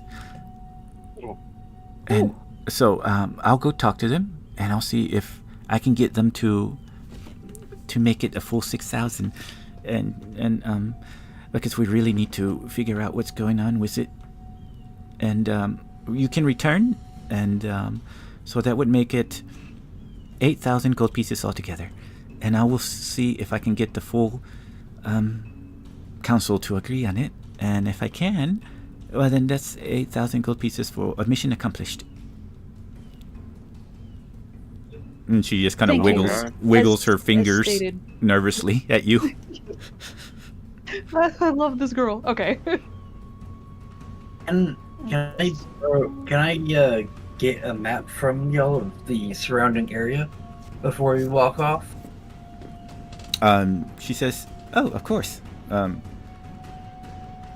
She'll hand you a map.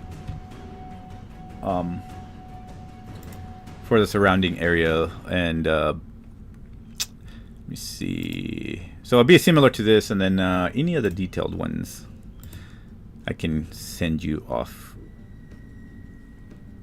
Which I can't send these ones right now, but yeah, okay, yeah, she'll give you one. Just note it down, Okay. and then I can give you notes later on. Whoa, what happened here? Oh my gosh. That was the wrong button. All right, so what do y'all want to do then? She will smile at Illith and wiggle her fingers, waiting for her response. Yes, that sounds lovely, thank you. And as stated, I'll discuss it with our group and we'll come to a decision. She smiles really big and squinches her eyes. It's like, okay, I will I will go talk to them now. And she like scurries off. So does the guild here have a bar? Is it like a pub or something as well? Yeah, the guild house itself has an area where everybody like eats and has drinks and such. Yeah.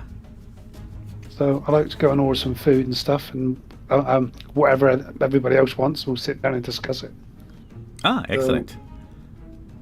The other night when we were sleeping out in the forest, Illith, I had a really weird feeling. Something didn't feel right. It's hard to explain what I felt. It's almost like nature was reaching out. I was able to feel the trees and the critters around us, and what felt like spreading corruption. Sounds like you had enlightenment, my friend. The thing is, I felt all this when I woke up in the morning. Well, there are people I that felt something similar at the tower. However, from the rumors we've been hearing, it sounds like this whole place is suffering from whatever it is causing the feeling.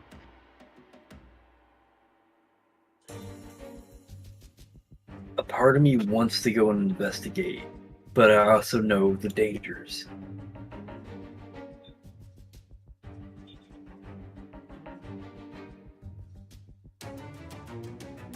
And so you saying you want to go and scout that tower that's near Dust Oak Rest?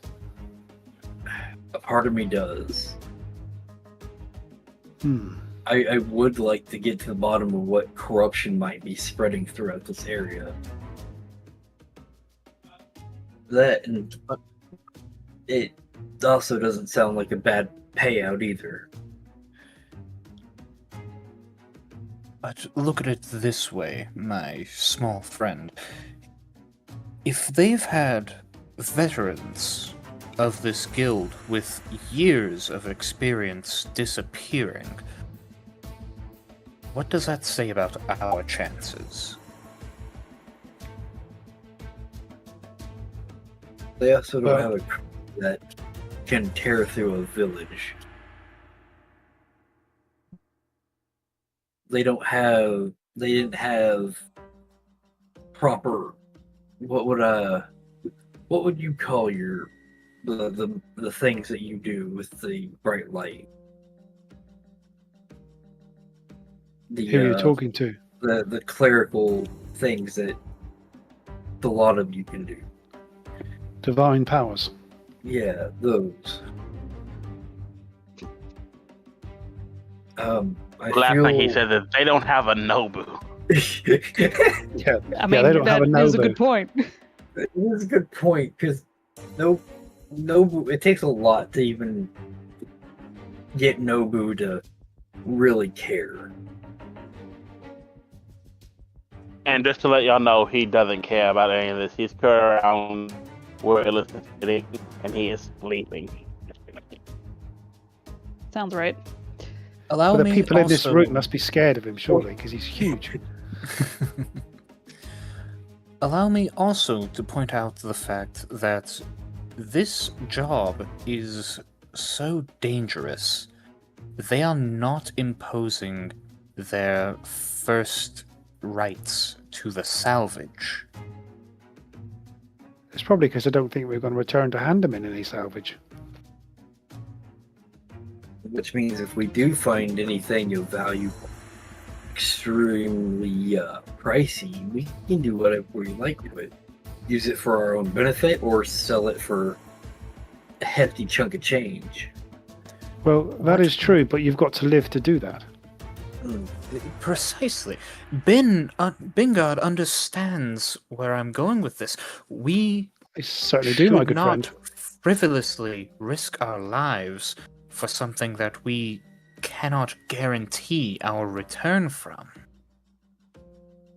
And plus, we don't even know what we're up against, really. What are these creatures or whatever it is we're supposed to be up against? Do we know anything about it? I wouldn't mind. I mean, I know it'd be fruitless to go without accepting the quest, but I would also like to scout it out before we, try and rush in head first. So you're saying that you've got this new ability at the moment of heightened senses and some kind of a spiritual enlightenment. So are you saying that you want to go on your own and check this tower out? Because I know you're very good at scouting. I could scout, but going on my own, going alone without having someone, a couple hundred feet away is a little bit more riskier.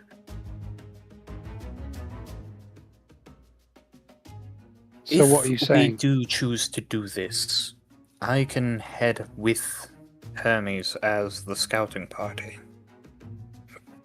Why don't we scout it first without accepting the quest to see what they're trying to get us to do, what we're actually up against before accepting it? Because once you accept it, you probably can't refuse it again until it's done.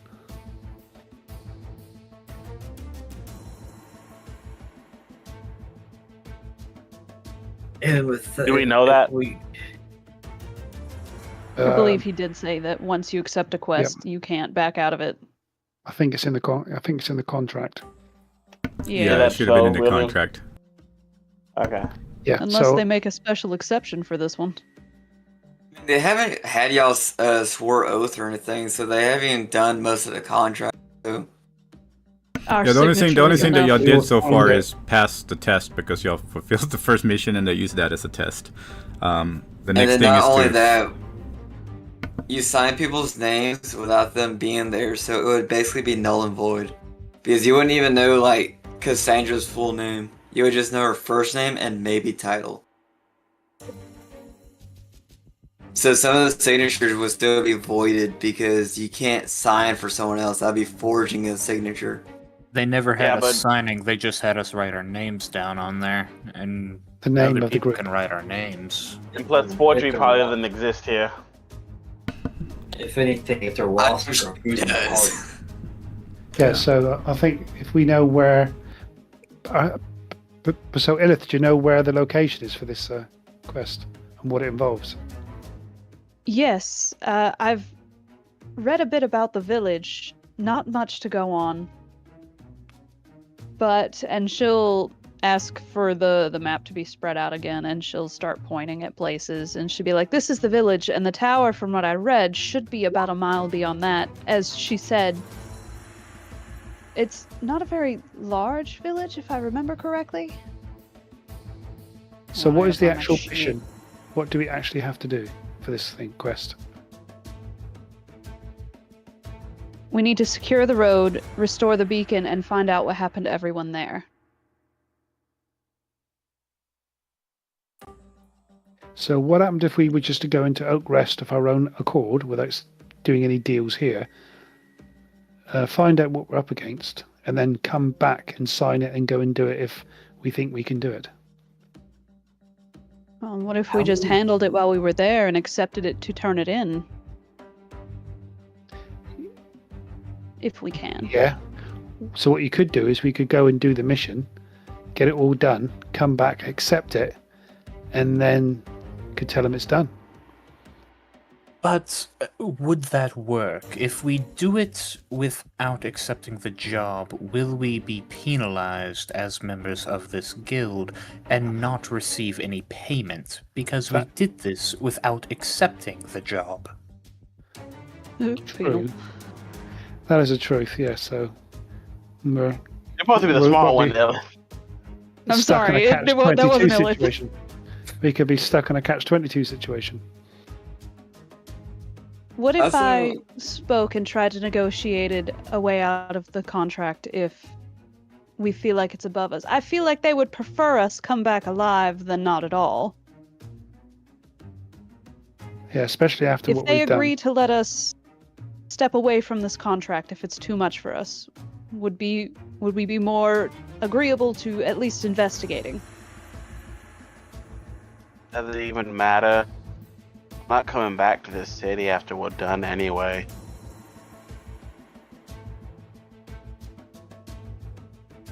Could be coming back to the city in the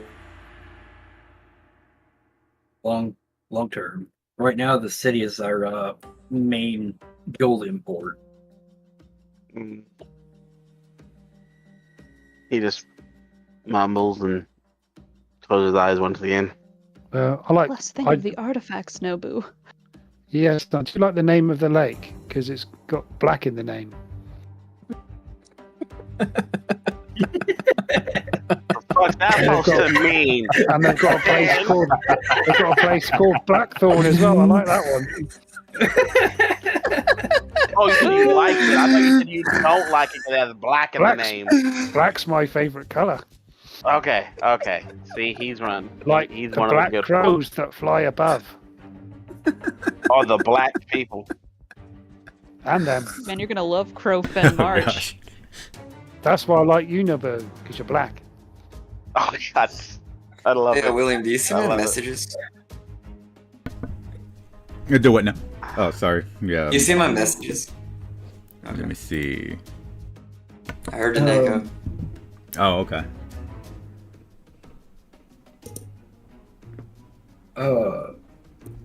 That and I would like if to investigate the Deadwood. And if you look on the map, it's got a river called Raven River.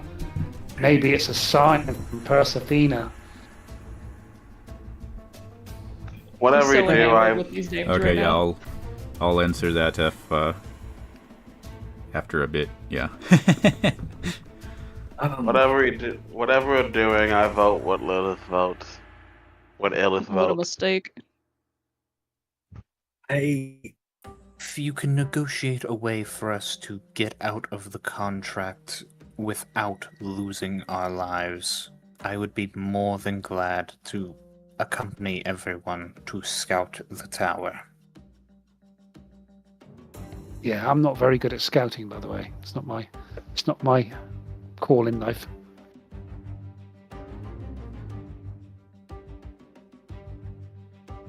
Fucked up part is he's our best scouter. With his It's- ravens. Yeah, the Yeah, fact it's the that Raven Ravens, is not that, me. and well, the fact that he's Ravens and he has a +10 to perception. It's just like hunting. You have to prepare before you go on your hunt. I mean, technically, Yes. His ravens is the only thing that gives him the up on me. Well, he has a +10 to perception. He can see into time if he wanted to.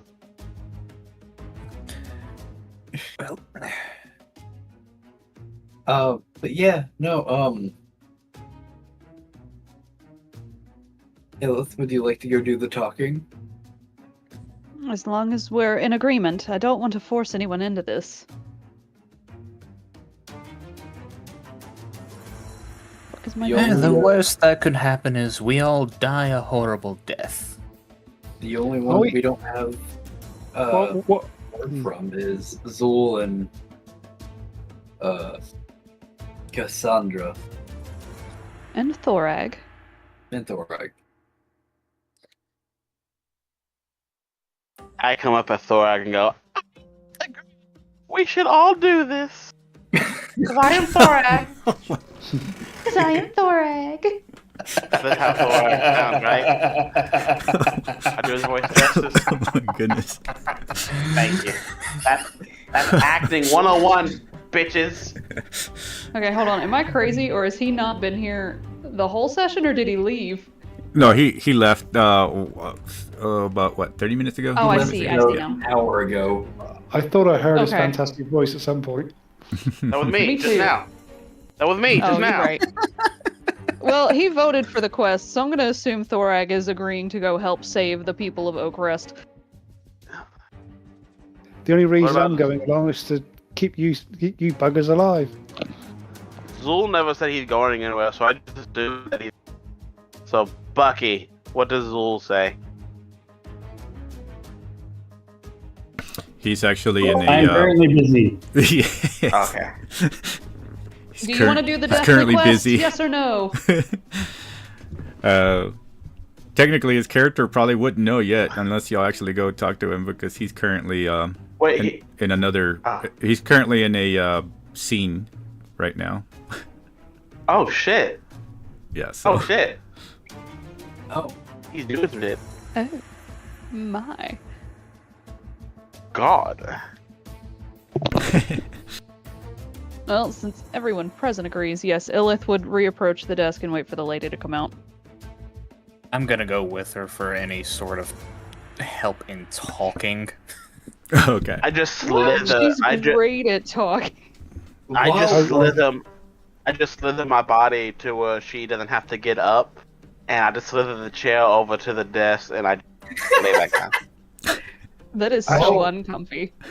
While they are going to talk, I'm going to curl into one of the chairs and meditate and try and commune, think, whatever it is to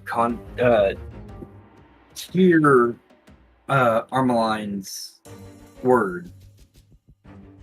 Okay. So you're trying to do the actual commune. Meditation, commune, and yeah. Okay. Excellent. All right. With that, then, while you're doing that, I will finish the scene with Zul here after a bit, but we'll go back Yes. to Illith. And Fuck yeah. after waiting, and y'all move back out of the bar area, and I guess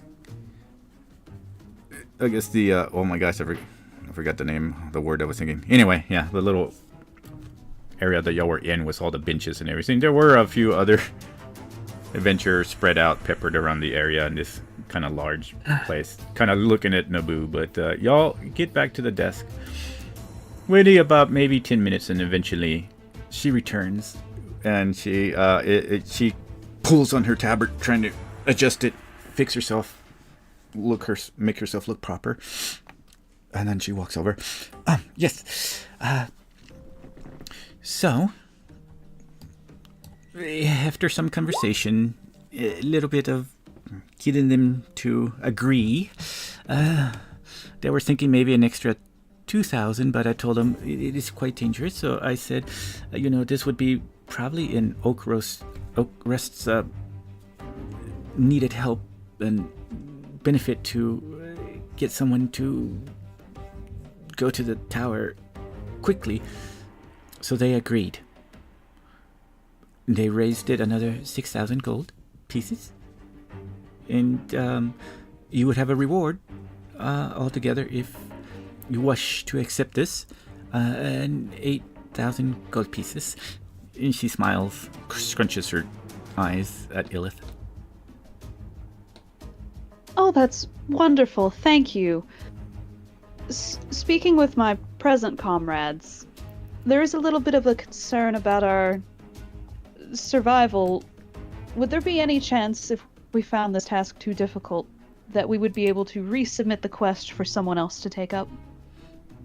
Oh, And she looks at her papers and she starts flipping through them. One second.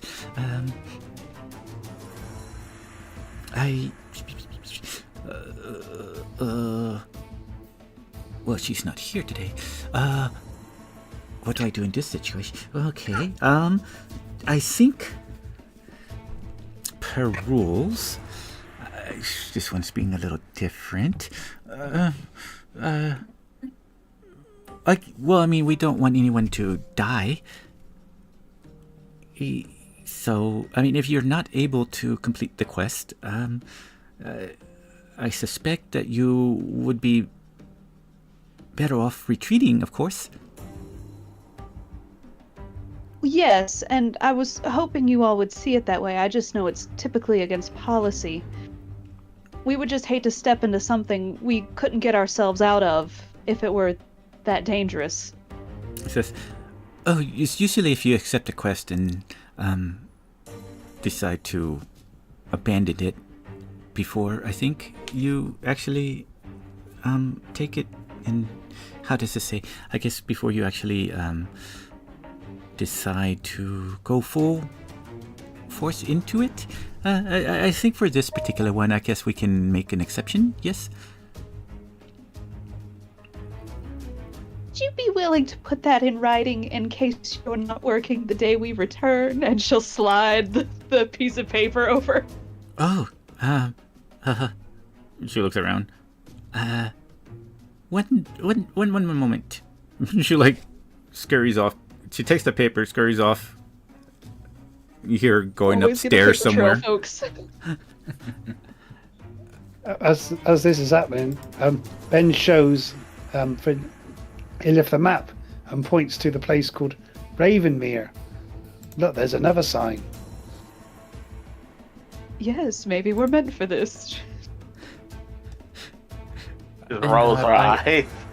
I understand you are one of Persephone's most, I'm going to say, devout worshippers, but not everything on a map is a sign. Ilith will hold back a laugh. A little bit of a chuckle. Isn't that the point of a map, though? Give you signs and directions. Exactly. It will give you Exactly, directions, Nimue. but it is Nimue, my not a friend. sign of divinity. You didn't say that, though. And she returns as y'all having this discussion and says, all right, here you go. I've never signed anything that I was responsible for before. But yes, I have. I was able to convince my upper management, and it is duly noted. And per my signature, this is yes, it's a contract now. And she smiles and squinches her eyes again. And what's your name, by the way? Oh, it's right there. My little tag says Larily. Leerily. Okay, I'll make sure she writes that. And she's gonna... I'll put it. She wouldn't lie. She's a sweetheart. True. I'm just double checking. There we go. It's Lyrali. Larily. Leerly, Larily. Yeah. Elves. Very nice. Elves and their names. Okay. Thank Exactly. you so much. We are interested in the quest. We just wanted to double check some things before we fully accepted it.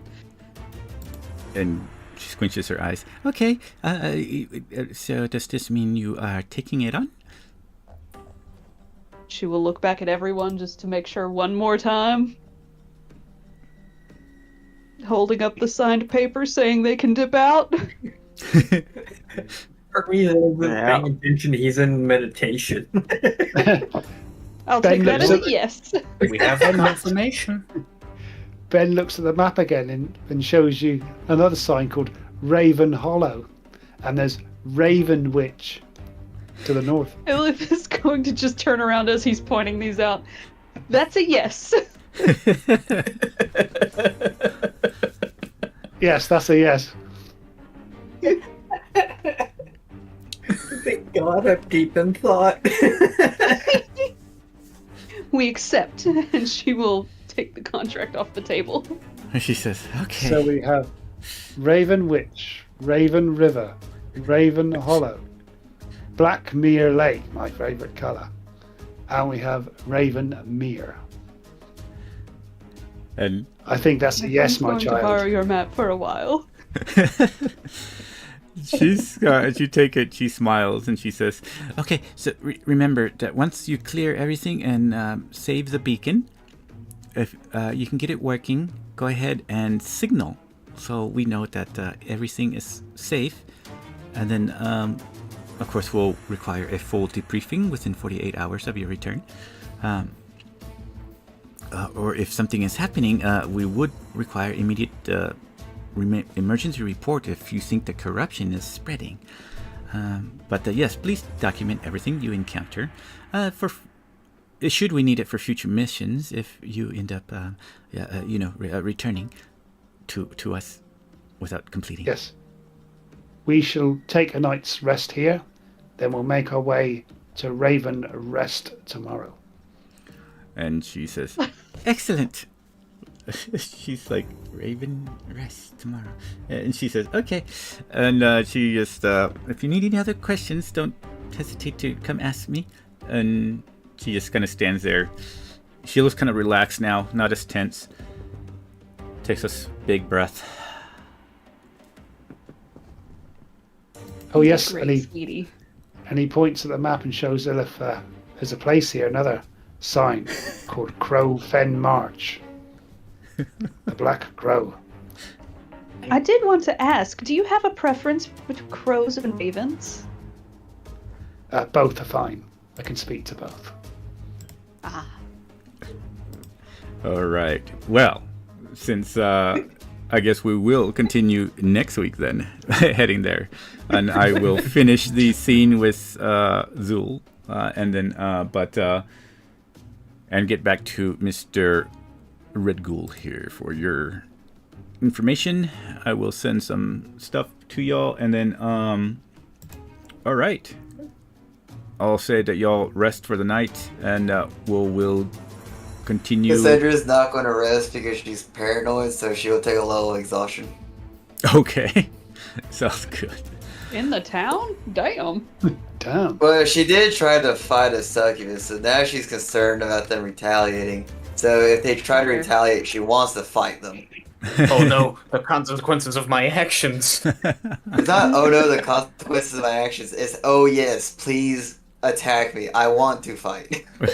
Well, you just said you were paranoid. And before Paranoia is not a good connotation. Okay, she really wants to kill a fiend. And if they come try to do something, she's casting violence. All right. Ben shows Ilith the map one more time before he goes to bed and says, "Persephone's looking over us. There's another sign on the left of the map. The Black Ridge." Ah, yes, I see.